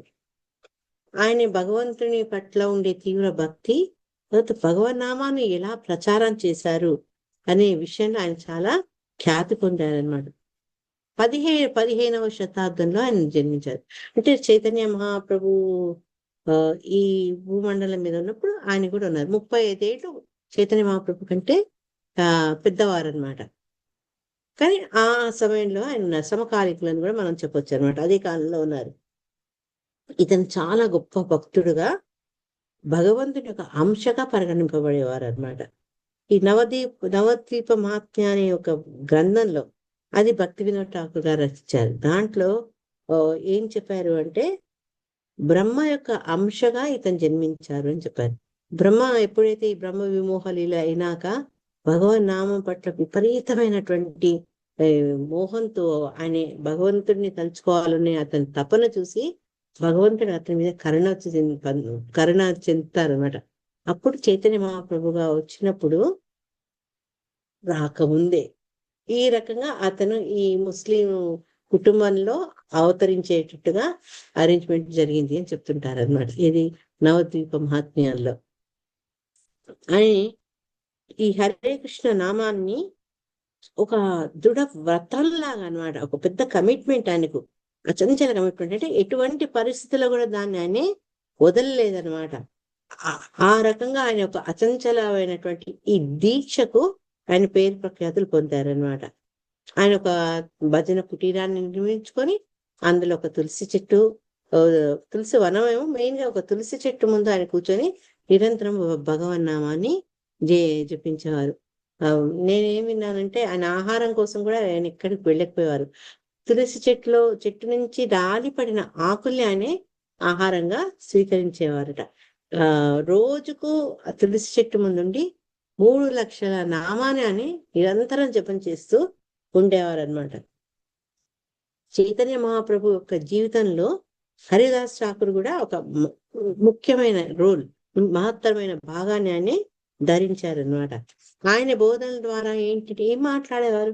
ఒక భక్తుడు భక్తి గురించి మాట్లాడతాడు, ఒక తాగుబోతు ఏదన్నా ఈ మత్తు పదార్థాల గురించి మాట్లాడతాడు, రేసులకు వెళ్ళేవాడు రేస్ గురించే మాట్లాడతాడు. ఈ నామాన్ని నిరంతరం చెప్పిస్తూ దాన్నే ఆయన సేవిస్తున్నారు కదా ఆ నామాచార్యులు. ఆయన ఏంటంటే ఎప్పుడు కూడా ఈ భగవాన్ యొక్క నామాల యొక్క గొప్పతనం చెప్పేవారు. తర్వాత భక్తిని ఎలా వృద్ధి చెందాలి, తర్వాత ఈ జపం యొక్క ముఖ్య విశిష్టత ఏంటి, అవన్నీ కూడా చెప్తూ ఉండేవారు అనమాట. చెప్తున్నారు అంటే ఆయన ప్రవర్తన ద్వారానే ఆయన మనకు చెప్పబడేది. అంతేకాక నామానికి అంటే భగవంతుడి నామాలకు భగవంతుడికి మధ్య ఎటువంటి భిన్నత్వం లేదు అని ఆయన చెప్తూ ఉండేవారు. శిలా ప్రభుపాద వారు కూడా చెప్పారు కదా, కోకోకోలా అని మనం జపం చేస్తే మనకు ఆ కోకోకోలా తాగినటువంటి అనుభూతి కలదు. కానీ ఎప్పుడైతే స్వామి దివ్యనామాన్ని మనం నిరంతరం జపం చేస్తామో స్వామి మన నాలుక చివరిలో ఆయన నృత్యం ఆడతారట. అంటే భగవంతుడికి భగవన్ నామాలకి ఎటువంటి వ్యత్యాసము లేదు. ఆ విషయాన్ని హరిదాస్ ఠాకూర్ మనకు అందజేశారనమాట. ఆయన యొక్క ప్రవర్తన ఎలా ఉండేదంటే చాలా వినయంగా, గర్వం అనేది లేకుండా, నిగర్వి, అందరికి ఒక ఎగ్జాంపుల్ లాగానే వ్యవహరించేవారు. అంటే భక్తుడు అంటే ఇలా ఉండాలి అనే డెఫినేషన్ మనకు హరిదాస్ ఠాకూర్ యొక్క ప్రవర్తన ద్వారా మనకు లభించేది అనమాట. ఈ నామం యొక్క మహిమను అందరికి అందించి వాళ్ళందరి శుభానికి అనే కారకుడాడు. అంటే ఆస్పీషియస్, ఎప్పుడైతే భగవన్ నామాన్ని మనం జపిస్తుంటామో మనకు తెలియకనే మన జీవితంలో ఆస్పీషియస్నెస్ వస్తుంది. ఆ విషయాన్ని ఆయనే అందరికి చెప్పారనమాట. అంత గొప్ప వ్యక్తి మనకు ఎప్పుడూ తెలుసు. ఒక ఒక గొప్ప వ్యక్తి ఏదైనా ఒక రంగంలో ప్రవేశిస్తే ఆయనని దింపేందుకు, అతని వెనుకకు లాగేందుకు ఎన్నో దుష్ట శక్తులు ఉంటాయి. అదే రకంగా ఇంత గొప్ప నిగర్భుడైన గొప్ప భక్తుడైన హరిదాస్ ఠాకూర్కి అనేక పరీక్షలు ఎదురయ్యాయి అనమాట. ఆయన సాధనలో ఎన్నో పరీక్షలు ఎదురయ్యాయి. దానికి 2-3 ఉదాహరణలు చెప్పాలంటే, రామచంద్ర ఖాన్ అని ఒక వ్యక్తి ఉండేవాడు అనమాట. అతనికి అతను ల్యాండ్ లార్డ్, అక్కడ పెద్ద ల్యాండ్ లార్డ్, భూకామంద్ అంటారు. అతనికి హరిదాస్ ఠాకూర్ పట్ల ఒక రకమైనటువంటి ఈర్ష్య ఉండేది. కొన్నిసార్లు మనం యువతల వాళ్ళ జోలికి వెళ్ళకున్నా వాళ్ళు మనల్ని చూసి ఒక రకమైనటువంటి ఈర్ష్యను పెంచుకుంటారు. అతి మంచి వాడిని చూస్తే వాళ్ళలో ఒక రకమైన ఈర్ష్య ఉంటుంది. భక్తుని చూసినా అభక్తులకు ఈర్ష్య ఉంటుంది. ఈ రకంగా అతను ఏం చేశాడు అంటే, ఇతను ఎలా అయినా అతని యొక్క భక్తిని భ్రష్టు పట్టించాలని ఒక అందమైన అమ్మాయిని పంపించారు. ఆ అమ్మాయి పేరు హీరాబాయి. ఆ హీరాబాయిని పంపిస్తూ తర్వాత ఒక పోలీస్ కానిస్టేబుల్ ని కూడా తెలియకుండా పంపిస్తాడు. అంటే ఎప్పుడైతే ఈ హరిదాస్ ఠాకూర్ హీరాబాయి యొక్క సౌందర్యానికి లోపడి ఆమె దగ్గరికి వెళ్తే వెంబడే అతని యొక్క దుష్ప్రవర్తనకు పోలీస్ కానిస్టేబుల్ ద్వారా అరెస్ట్ చేయించి అతని యొక్క ఖ్యాతిని భగ్నం చేయాలి అనే దురాలోచన ఇతనికి ఉంటుంది. సరే, ఈ మీరాబాయి చాలా అందమైన యంగ్ అమ్మాయి. ఇతని యొక్క ఆర్డర్స్ బట్టి హరిదాస్ ఠాకూర్ దగ్గరికి వెళ్తుంది. హరిదాస్ ఠాకూర్ తోటి ఆమె యొక్క కోరిక ఆమె వ్యక్తపరిస్తే, అరే నేను నా జపం ఇంత చేయాలని నాకు నియమం ఉంది, అది పూర్తి కాలేదు అనేసి నువ్వు కొంచెం వెయిట్ చేయి నా కోసం అని చెప్పి అని జపం చేసుకుంటూ ఉంటాను. అట్లా అప్పుడు ఆవిడ తెల్లారిపోయి, ఈరోజు నేనేం చేయలేకపోయాను, రేపు తప్పకుండా నేను నా కార్యాన్ని సాధిస్తా అని చెప్తుంది. ఈ రకంగా రోజు రోజు రోజు జరుగుతుంటే ఆమెలో ఒక పరివర్తన వస్తున్నట్టు. ఈయన యొక్క స్వచ్ఛత, ఆ భక్తి, ఇవన్నీ ఆమె మీద చక్కటి ప్రభావం చూపిస్తాయి. ప్రభావం చూపించి ఆయన్ని ఆశ్రయిస్తుంది అనమాట. ఆశ్రయించినప్పుడు అతను ఆమెకు బోధ చేసి, నువ్వు ఇటువంటి జీవితాన్ని మార్చుకో ధోరణి, నువ్వు రోజు జపం చెయ్యి, ఈ కుటీరంలో నివసించు అని చెప్పి ఆమెకు ఆ కుటీరాన్ని తులసి ముందు ఆమె జపించమని ఆదేశాన్ని ఇస్తూ ఆ ప్రదేశాన్ని అని వదిలిపెట్టి వెళ్ళిపోతారనమాట. ఆవిడ ఎంత అంటే ఒక ఆచార్యపరంగా దొరికినటువంటి శిక్ష ఎంత పవర్ఫుల్ అంటే, ఆమె మొత్తం తన జీవన విధానం మారిపోయి ఇట్లా గురువు గారు లాగానే ఆమె కూడా 3 లక్షల సార్లు భగవన్ నామాన్ని జపించడం మొదలు పెడుతుంది. అందరూ లక్షహీర అని పిలిచేవారు అనమాట. అంత ఫేమస్ అయిపోతుంది.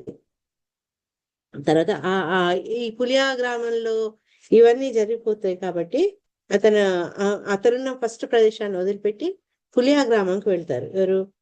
మన హరిదాస్ ఠాకూర్. అక్కడ ఆయనకి ఇంకొకళ్ళ ద్వారా కష్టాలు మొదలైతాయి. అనేవారు అంటే కాజీ, అంటే ఆ గ్రామానికి అధిపతి అనమాట. ఆ పులినా గ్రామంలో అతనికి హరిదాసు గురించి కోపం ఉండేది. ఎందుకంటే ఇతను ముస్లిం వంశంలో పుట్టినవాడి ఈ హిందూ దేవతను ఎందుకు ధ్యానిస్తున్నాడు అని అతనికి చాలా కోపం ఉంటుంది అనమాట. ఉంటే ఆయన యొక్క పై అధికారి అతనికి రిపోర్ట్ చేస్తాడు. అతను ముల్క్పతి అని ఉన్నతాధికారి. అతను హరిదాస్ ఠాకూర్ని పిలుస్తాడనమాట.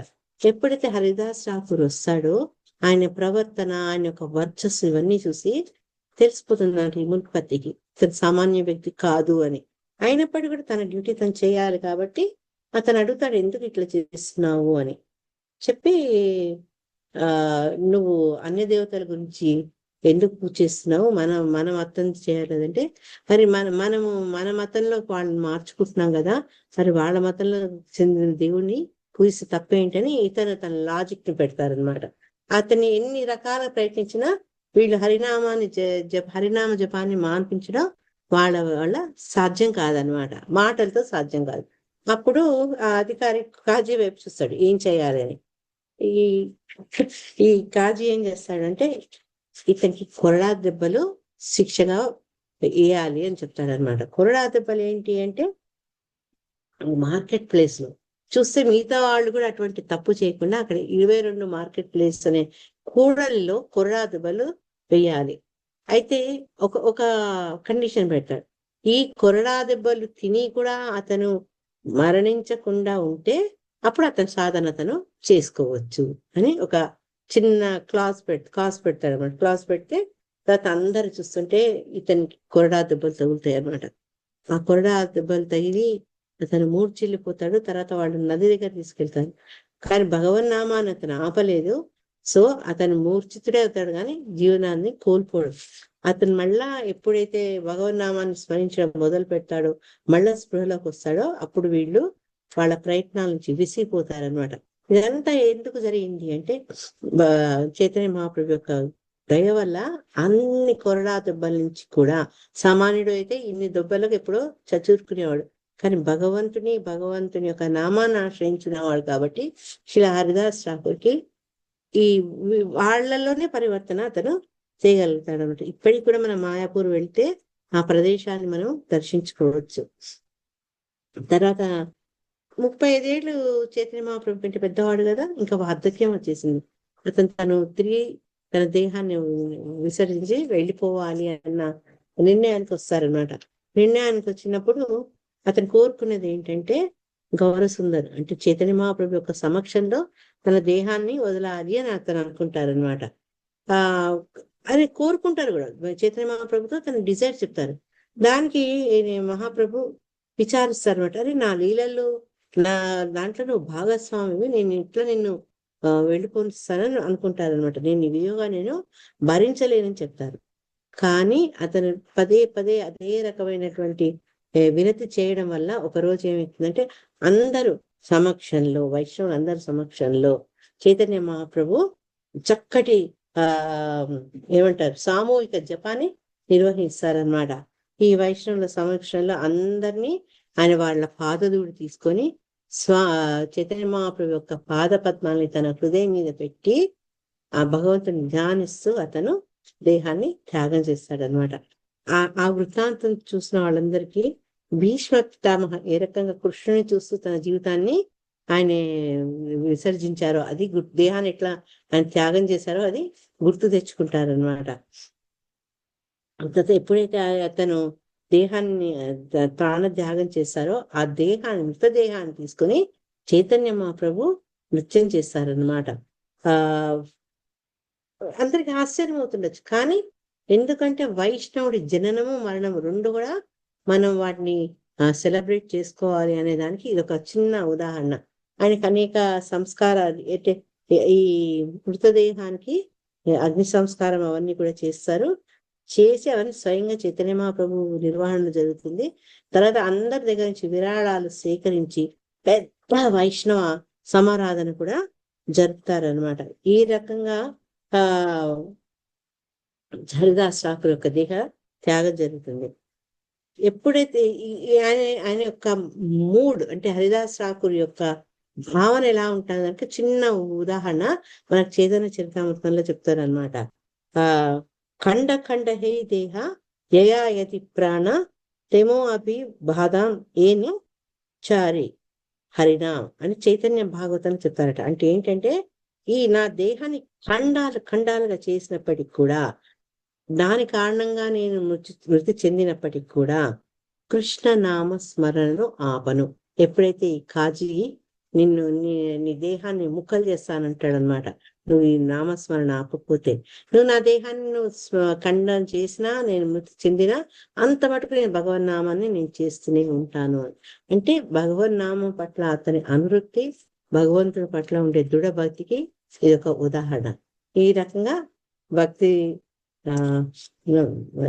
శిలా నామాచార్య హరిదాస్ ఠాకూర్ని తలుచుకుంటూ, అదే విధంగా మనం కూడా భగవంతుని నామం పట్ల రుచిని పెంచుకుంటూ ఆ నామాన్ని శ్రద్ధగా చేస్తూ భగవంతుని కృపకు పాత్రలం అవుతామని ఆశిద్దాం.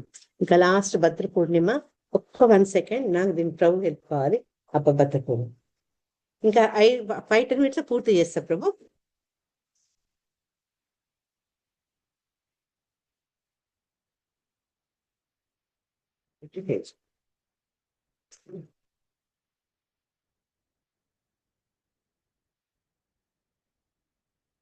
చూడండి.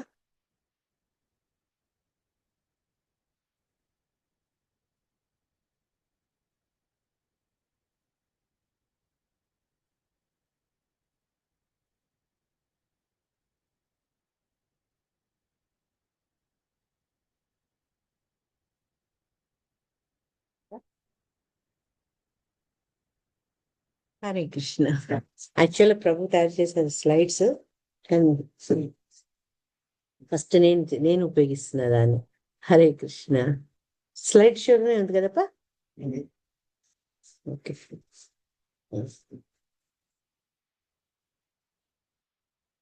ఆ భద్రపూర్ణం గురించి ఒక 4 ముక్కలు చెప్పని ప్రసన్న లక్ష్మి మాత చెప్పింది. ఇది నాకు కూడా ఒక మంచి అవకాశం అనుకుంటున్నాను. ఎందుకంటే మనం ప్రతి ఇయర్ భద్రపూర్ణిమ అని దాని భాగవతాన్ని స్పాన్సర్ చేయడము, వాటి గురించి మాట్లాడడం అన్ని చేస్తాము. అనుకోకుండా ఈసారి భద్రపూర్ణిమ, దాంతో చంద్రగ్రహణం, సంపూర్ణ చంద్రగ్రహణం రావడం, శతమైన దాని గురించి చక్కటి సెలబ్రేషన్, భగవన్ నామాన్ని అందరం కలిసి తలుచుకుందాం, భాగవతంలో వివిధ స్తుతుల్ని స్తుతించాలన్న ప్రయత్నంలో ఉన్నాం.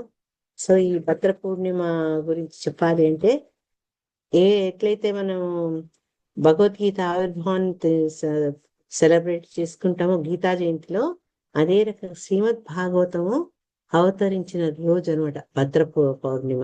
అందుకని ఈ భాగవతుల యొక్క పంధాలో నడుస్తున్నటువంటి మనకు ఇది చాలా ముఖ్యమైనది అనమాట. భగవంతుని యొక్క లీలల గురించి చెప్పినటువంటి శ్రీమద్ భాగవతాన్ని చదవడము, దాన్ని పూజించడము, దాని గురించి మాట్లాడడం, ఇవన్నీ కూడా మనకు చాలా ముఖ్యమైనవి అనమాట. ఇప్పుడు ప్రభు రేపు నిత్య భాగవత సేవలు కూడా మాట్లాడబోతున్నాం. అందుకని ప్రజెంటేషన్ చేసుకున్నాం. ఎప్పుడైతే లక్ష్మి అందో నేను అనుకున్నా, సరే నాకు తెలిసినవి నాకు అంత తెలీదు, కానీ ప్రభు ద్వారా మీకు అందజేద్దాం ఈ విశేషాలు అనుకున్నాం. సో ఈ భద్ర పూర్ణిమ ఇంకొక ఇంపార్టెన్స్ ఏంటంటే, శిలా ప్రభుపాదుల వారు సన్యాస దీక్ష తీసుకుంటే భద్ర పూర్ణిమ రోజే అనమాట. ఆ భద్ర పూర్ణిమ అప్పుడు ఎవరు అడిగారు అనమాట, నువ్వు అమెరికాకు వెళ్తున్నావా అని. అంటే ఆయన చెప్పారట, లేదు నేను కాదు, శ్రీమద్ భాగవతం అమెరికాకు పోతుంది, భాగవతం వెంబడి నేను వెళ్తున్నాను అని చెప్పారట. అంటే ఇక్కడ ఆ భాగవతానికి అంత ప్రాముఖ్యత శిలా ప్రభుపాదుల వారు ఇచ్చారు. ఎందుకంటే భగవంతుడు చెప్పేది శ్రీమద్ భాగవతం. అంత హిందీలో ఉంది మాతాజీ, ఏమనుకోకండి. ఈ శ్రీమద్ భాగవతంలో 12వ స్కందంలో 13వ అధ్యాయంలో ఏం చెప్పారు అంటే, ఈ భాద్రమాసంలో వచ్చే పూర్ణిమను శ్రీమద్ భాగవతం యొక్క ఆ రోజు ఏం చేయాలంటే, ఒక స్వర్ణాసనం మీద భాగవతాన్ని స్థాపించాలి. స్వర్ణాసనమే కొద్దు, ఏదైనా ఒక సముచితమైన స్థానంలో భాగవతాన్ని స్థాపించి, దానికి చక్కగా అన్ని ఉపహారాలు, ఫలము, పుష్పం, వీటన్ని ఇవ్వాలన్నమాట. ఇవి చేయడం వల్ల ఏమవుతుందంటే మనకు ఆ పరంధామం ప్రాప్తమవుతుంది. భగవంతుని యొక్క దివ్య స్థానం మనకు ప్రాప్తం అవుతుంది అని చెప్తున్నారు అనమాట. శ్రీమద్ భాగవతంకు ఈ స్వర్ణాసనం మీద కూర్చోబెట్టినప్పుడు, తర్వాత దాన్ని అన్ని సమస్తమైన విధులు చేసినప్పుడు, అదేంటంటే గ్రంథాల్లో గ్రంథరాజు. అందుకే ఆ సముచితమైనటువంటి స్థానాన్ని శ్రీమద్ భాగవతానికి ఇవ్వాలన్నమాట. అది భాద్రమాసంలో జరుగుతుంది. శ్రీకృష్ణ లీలాస్తవంలో కూడా సనాతన గోస్వామి ప్రార్థన చేస్తారన్నమాట. శ్రీమద్ భాగవతం, ఓ శ్రీమద్ భాగవతమా, నువ్వు అమృత స్వరూపంవి. తర్వాత ఈ అన్ని వైదిక శాస్త్రాల్లో కూడా ఎట్లయితే ఒక సాగరంలో మంథనం జరిగితే లభిస్తుందో, ఆ రకంగా నీ యొక్క జ్ఞానం మాకు లభించింది. తర్వాత అన్ని వేదాల్లో కూడా శ్రేష్టమైనటువంటివి. అంతేగాక ఈ భౌతిక లోకం కాదు, ఇది పరలోకానికి చెందినటువంటి పత్రం, అది ఫలం అని చెప్తున్నారు. తర్వాత ఈ ఆధ్యాత్మికంగా ఏంటి అంటే, ఇది ఒక రత్న విభూషణం అనమాట. అంత విలువైనది. ఆధ్యాత్మిక గ్రంథాల్లో ఇది ఒక వైడూర్యం లాంటిది అని చెప్పారు. తర్వాత ఈ సమస్త ప్రపంచాల్లో అందరికి కూడా ఆధ్యాత్మిక దృక్పథాన్ని ఇచ్చేది శ్రీమద్ భాగవత గ్రంథం. తర్వాత వైష్ణవ భక్తులకు అంటే భాగవతం యొక్క విలువ తెలిసిన వైష్ణవులకు అది ప్రాణప్రదాయం. అందుకే చూడండి, అందరూ ఒకసారి ఎప్పుడైతే కృష్ణ భావనలోకి వస్తారో భాగవతాన్ని చదవాలి, భాగవతాన్ని చూడాలి, భాగవతాన్ని సొంతం చేసుకోవాలన్న ఆలోచనలో వస్తాయన్నమాట. వైష్ణవ భక్తులకు ఇది ప్రాణస్వరూపం. తర్వాత ఈ భాగవతాన్ని ప్రభు అని అడ్రస్ చేసి ఏం చెప్తున్నారంటే, సూర్యుడు వంటి వాడివి, కలియుగంలో ఉండేటువంటి ఈ అజ్ఞాన అంధకారాన్ని నష్టం చేసేందుకు నువ్వు భాగవతం లాగా వచ్చావు. మనం శ్రీమద్ భాగవతంలో మొదటి కాంటోలో కూడా చదువుకున్నాం. కృష్ణుడు ఆయన ధామానికి వెళ్ళిపోయినప్పుడు ఏమైంది అంటే, ఈ భాగవతం ఒక సూర్య ఉదయం ఇచ్చినట్టుగా భాగవతం ఉద్భవించింది అని చెప్పారనమాట. నువ్వు భగవంతుడు స్వయంగా ఆ కృష్ణుడివి అని చెప్పి భాగవత రూపంలో మా మధ్యలో నువ్వు ప్రకటితమవ్వు అయ్యావు అని చక్కటి ఉంటుంది. కృష్ణలీలాశ్వంలో సనాతన గోస్వామి ప్రార్థన చేస్తారనమాట. శ్రీమద్ భాగవతం గురించి ఇంకొన్ని విషయాలు మనం చర్చించుకుందాం. శిలా ప్రభుపాద ద్వారా ఏమన్నారు అంటే, ఈ ఎవరైనా చదువుతారా మాతాజీ ఒక్కసారి ఇంగ్లీష్ లో? నేనేం మాట్లాడుతున్నా. హరే కృష్ణ, ఎవరైనా చదవండి క్లియర్ గా ఉంటే. కమలముఖి మాతాజీ ఉన్నావా? Hare Krishna Mataji. Hare Krishna Mataji. Mataji. Okay. Human society at the present moment is not in the darkness of oblivion. It has made rapid progress in the field of material comforts, education, and economic development throughout the entire world. But there is a pinprick somewhere in the social body at large, and therefore there are large-scale quarrels even over less important issues. There is need of a clue as to how humanity can become one in peace, friendship, and prosperity with a common cause. Srimad Bhagavatam will fill this need, for it is a cultural presentation for the re-spiritualization of the entire human society. Hare Hare Krishna. Krishna. Thank you, Mataji. శిలా ప్రభుపాద ఏమంటున్నారంటే, ఈ మానవ నాగరికత ఇప్పుడు ఎట్లా ఉంది అంటే, పూర్తి అంధకారంలో లేరు వాళ్ళు. ఈ భౌతిక పరంగా ఎంతో అభివృద్ధి చెందారు, చదువులో కానీ, తర్వాత ఆర్థిక రంగాల్లో కానీ, వీరన్నిట్లో కూడా ముందుకు వెళ్ళారు. కానీ ఏంటి అంటే, ఎక్కడో చిన్న చిన్న విషయాలకు పెద్దగా యుద్ధాలు జరగడము, వాదులాటలు జరగడము, ఇవన్నట. మనం సామాన్యంగా హైదరాబాద్ ఇట్లా నగరాలు కూడా చూస్తాం. కొంచెం స్కూటర్ తగులుతుంది, ఎంబడి దిగి కొట్లాడుకుంటారు. అంటే మనం అడ్వాన్స్ అయినాం అనుకుంటున్నాం, కానీ మనలో ఇంకా ఆ ప్రవృత్తి వెళ్ళలేదన్నమాట. శ్రీమద్ భాగవతాన్ని ఏంటంటే, మనలో ఉండేటువంటి ఈ అసంతృప్తిని రూపుమాపి మనలో ఉండే స్నేహ సౌహార్ద హృదయాలు, తర్వాత శాంతి, తర్వాత ప్రాస్పరిటీ అంటే ఉన్నతి, ఆర్థిక ఉన్నతి కావచ్చు, ఏదైనా అభివృద్ధి, మనలో ఉండే అభివృద్ధికి అది కారణం అవుతుంది. ఎందుకు అంటే, మనలో ఉండే ఈ లోపాలను, మనలో ఉండే ఈ ఏమంటారు, ఏవైతే మనలో ఇప్పుడు లేవో ఆ అవసరాలని మనలో నింపుతుందన్నమాట. అది చేస్తూ మనలో నశించినటువంటి ఆ స్పిరిచువల్ ఆధ్యాత్మికతను మళ్ళా మనలో తిరిగి ఆధ్యాత్మికతను పెంపొందించి మొత్తం మానవాడికి అది మంచి చేస్తుంది శ్రీమద్ భాగవతం అని చెప్తున్నారు. శ్రీమద్ భాగవతం ఏంటి, మనకి ఎందుకు అంత ముఖ్యమైంది? భాగవత పురాణం అని చెప్తాం కదా, ఎందుకు ముఖ్యమైంది అంటే, శ్రీమద్ భాగవతాన్ని మనం కేవలం మిగతా అన్నిటికంటే శుద్ధ భక్తి గురించి ఎక్కువ చర్చించడం జరుగుతుంది. ధర్మ, అర్థ, కామ, మోక్ష, ఈ 4 చతుర్ అర్థాల కంటే దాటి ఈ శుద్ధ భక్తి గురించి మాట్లాడుతుంది. అన్ని పురాణాల కంటే అది ఉత్తమమైన పురాణం శ్రీమద్ భాగవతం.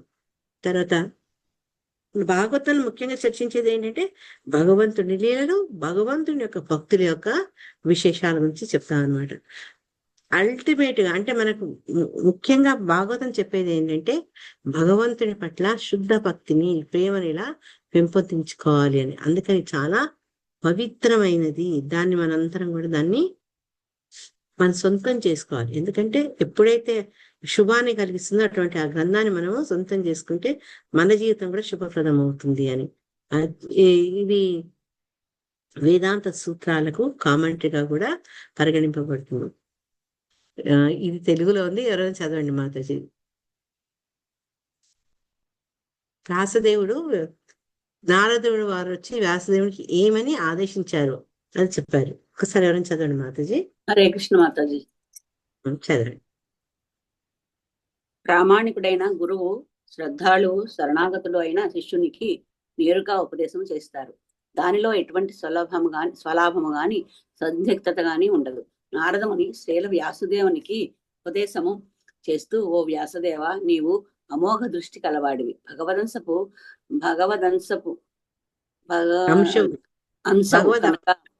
భగవదంశవు కనుక పరమాత్ముడైన దేవదేవుని తత్వము నీకు పూర్తిగా తెలుసు.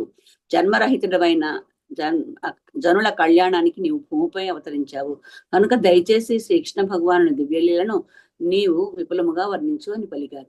ఆ దివ్యోపదేశం వలనే జగత్తులో భాగవతము ఉదయించింది. జనుల సర్వ మంగళాలకు భాగవతమే ఏకైక మార్గము, సాధనము. శ్రీల వ్యాసుదేవుడు సత్యావేశ అవతారము. శ్రీ నారదముని కూడా సత్యావేశ అవతారమే. ఆ విధంగా నారదమునిచే ప్రేరేపితుడై శ్రీల వ్యాసుదేవుడు భాగవత రచన చేయడం జరిగింది.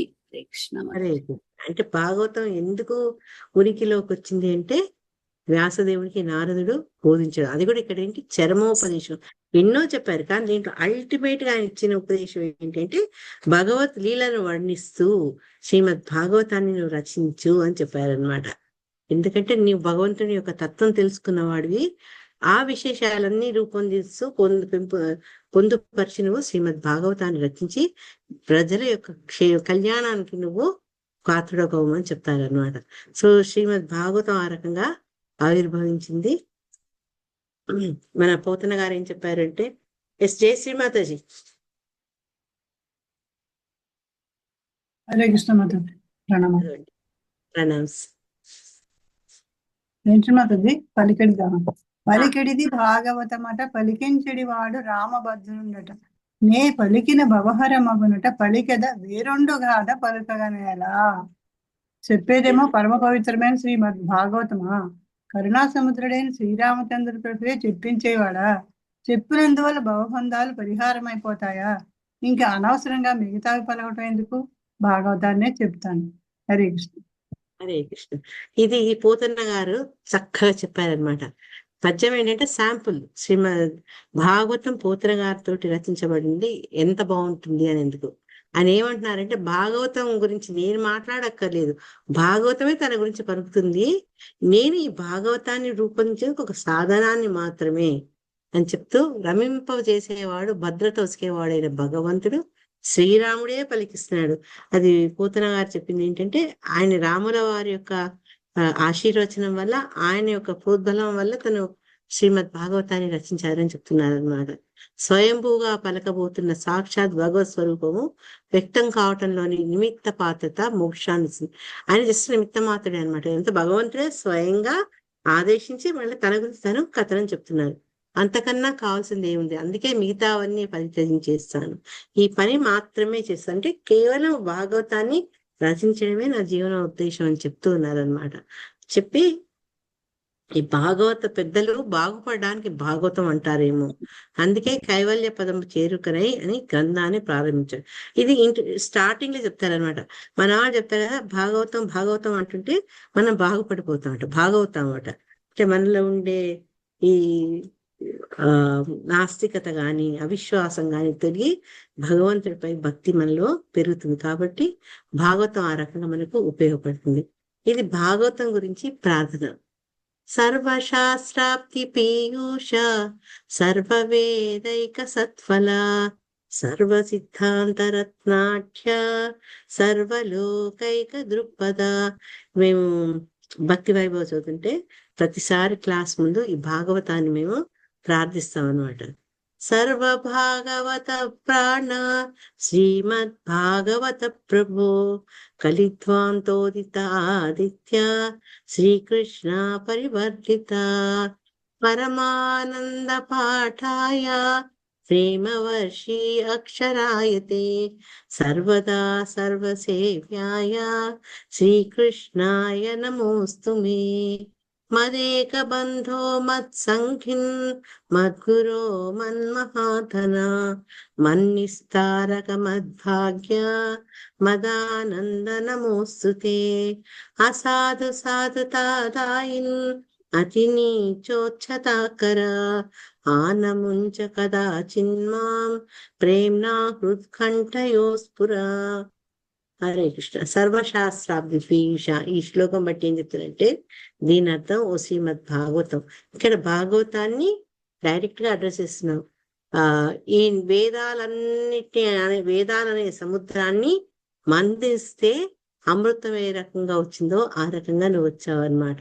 తర్వాత అన్ని వేదాల యొక్క ఫలాల్లో నువ్వు గొప్ప ఆధ్యాత్మిక ఫలాన్ని చెప్పి ఇంతకుముందు చెప్పుకున్నట్టు ఈ శాస్త్ర జ్ఞానాలన్నింటిలో ఇది తలమానికమైంది, మణి లాంటిది అనమాట.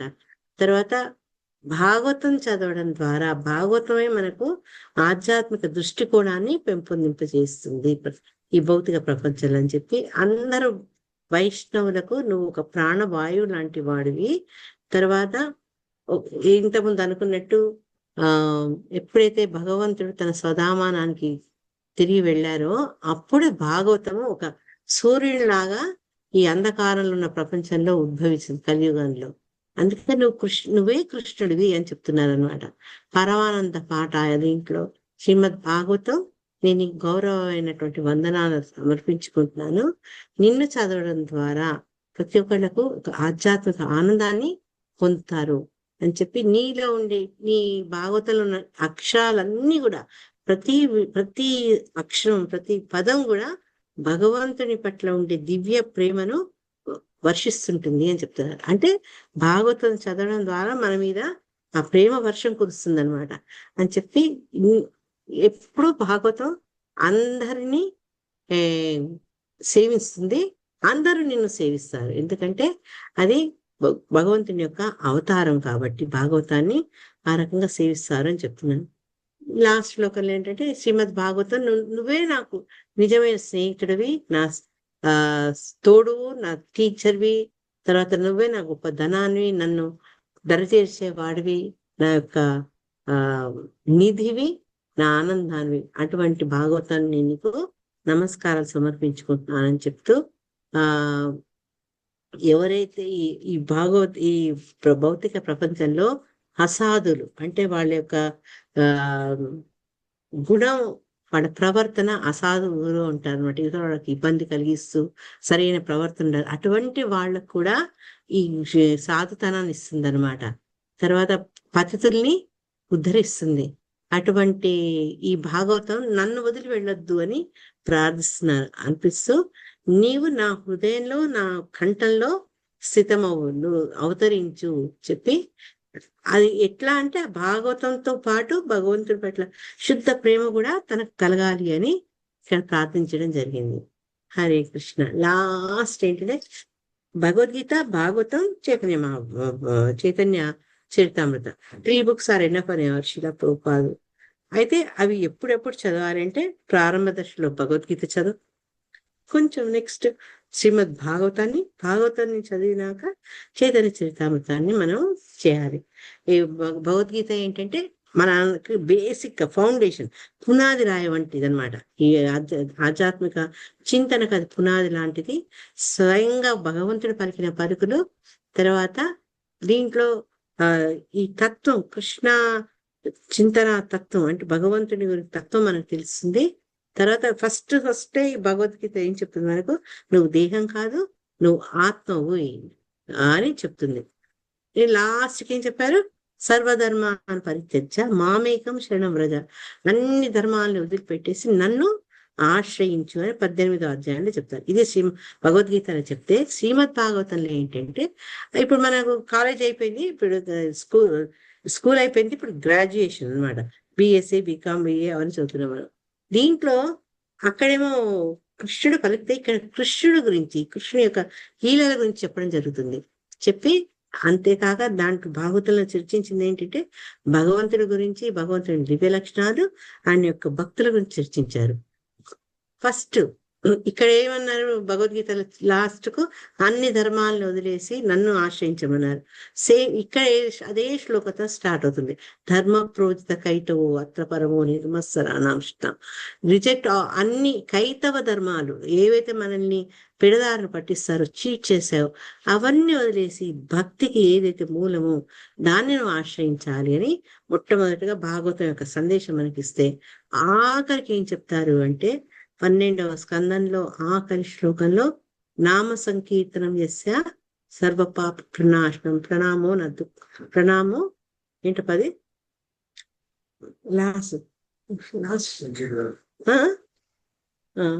సర్వపాప ప్రణాశనం ప్రణామో దుఃఖ శమన తం నమామి హరింపరం. అంటే ఈ కాంగ్రిగేషన్ చాంటింగ్ అది ఏ రకంగా మనలో ఉండే అవాంఛిత వాణ్ణి నశింపు చేస్తుందో అది చెప్పుకుంటూ, మన పాపాలు ఏ రకంగా నశింపు చేస్తుందో చెప్తూ శ్రీమద్ భాగవతము పూర్తయితే మళ్ళా అదే ఒక మెసేజ్ తోటి చైతన్య చరితామృతం మొదలవుతుంది అనమాట. అది కనెక్షన్. ఈ మూడు ఈ మనం ఏవైతే చదవాలని మనకు ఆచార్య చెప్పారో వాటి మధ్య ఉండే కనెక్షన్ అది అనమాట. ఇది పోస్ట్ గ్రాడ్యుయేషన్ స్టూడెంట్. గ్రాడ్యుయేషన్ శ్రీమద్ భాగవతం అయితే చైతన్య చరితామృత పోస్ట్ గ్రాడ్యుయేషన్ అంటారు.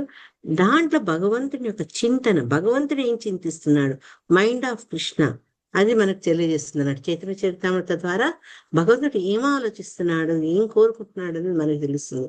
దాంట్లో ఏంటంటే అది ఎలా తెలుస్తుంది అంటే మనకు చైతన్య చరితామృత ఏం చెప్తుంది, ఏ రకంగా మనము భక్తిని చేయాలి, సాధన ఎలా చేయాలి, భక్తిని ఎలా చేయాలనేది మనకు చైతన్య చరితామృతం చెప్తూ, దాంట్లో ఆయన చెప్తారంటే స్వయంగా చైతన్య మహాప్రభు ఏం చెప్తారంటే, నేను ఈ జప అనేది ఎలా చేయాలో నేను చేస్తూ అందరికీ చూపిస్తాను. అంటే ఈ భక్తి విధానం కలియుగంలో మనం చేసేది ఏంటి, భగవంతుని ప్రీతి పొందించాలంటే నామ జపం చేయాలి, నామ సంకీర్తనం చేయాలి, అది నేను స్వయంగా చూపిస్తాను అని భక్తుడిగా వస్తారనమాట చైతన్య మహాప్రభు. లాస్ట్ చైతన్య మహాప్రభు ఏం చెప్తారంటే, ఆ భక్తిలో ఎప్పుడైతే పరిపూర్ణత వస్తుందో ఆయన తను మర్చిపోతారన్నమాట. దినానికి రాత్రికి భేదం తెలీదు ఆయనకు. భగవంతుని యొక్క దివ్య ప్రేమలో పూర్తి సంలీనం అయిపోతారు. అది అంతలీలలో ఆఖరికి వస్తుంది. అంటే మనం ఆ స్టేజ్కి రావాలంటే మొట్టమొదట మనకి ఏంటంటే ఫౌండేషన్ స్టడీ భగవద్గీత మనం బాగా అర్థం చేసుకోవాలి. దాన్ని బట్టి పట్టడం కాదు, దాన్ని అర్థం చేసుకుంటూ భగవంతుని యొక్క సందేశాన్ని తెలుసుకుంటూ, తర్వాత భగవంతుని యొక్క గొప్పతనాన్ని తెలుసుకుంటూ, భాగవతం ద్వారా భగవంతుడు మన నుంచి ఏం కోరుకుంటున్నాడో, ఎలా చేయాలని కోరుకుంటున్నాడో చైతన్య చరితామృతంలో మనం తెలుసుకున్నాం. హరే కృష్ణ. సో ఆఖరికి గ్రహణం రేపు సూర్యగ్రహణం, అది చంద్రగ్రహణం ఉంది కంప్లీట్ గా. అందుకే తొందరగా భోజనం చేయమని చెప్తున్నారు. ఒక 4-5 గంటలన్నా మనకు ఏంటి తిన్నది అరిగేందుకు టైం ఇవ్వాలి. తిని మళ్ళీ దీనికి బ్లడ్ మూన్ అనుకున్నాడు అంటే ఎర్రగా ఉంటుంది చంద్రుడు ఇక్కడ. సో అందరు కూడా ఈ యుఏఈలో ఉన్న వాళ్ళకి ఏంటంటే మనం చూడొచ్చు, చంద్రగ్రహణం చూడొచ్చు అని చెప్తున్నారు. విన్యాసంగా నాకు ఐడియా లేదు. రఫ్లీ 9 నుంచి 10-11 దాకా ఉంది అనమాట ఇక్కడ గ్రహణం. 9:30 నుంచి మొదలు పెడితే 11 దాకా ఉంది. 10-11 గంటలకు ఇంపార్టెంట్ స్టేజ్ అది అని చెప్పేసి మనకు ఆ శాస్త్రాల్లో గ్రహణం మనం పాటించాల్సిన నియమం అని చెప్తారు. ఎంత వీలైతే ఎంత ఆరోగ్యం మనకు అలో చేస్తే దాన్ని బట్టి గ్రహణాన్ని పాటిద్దాం.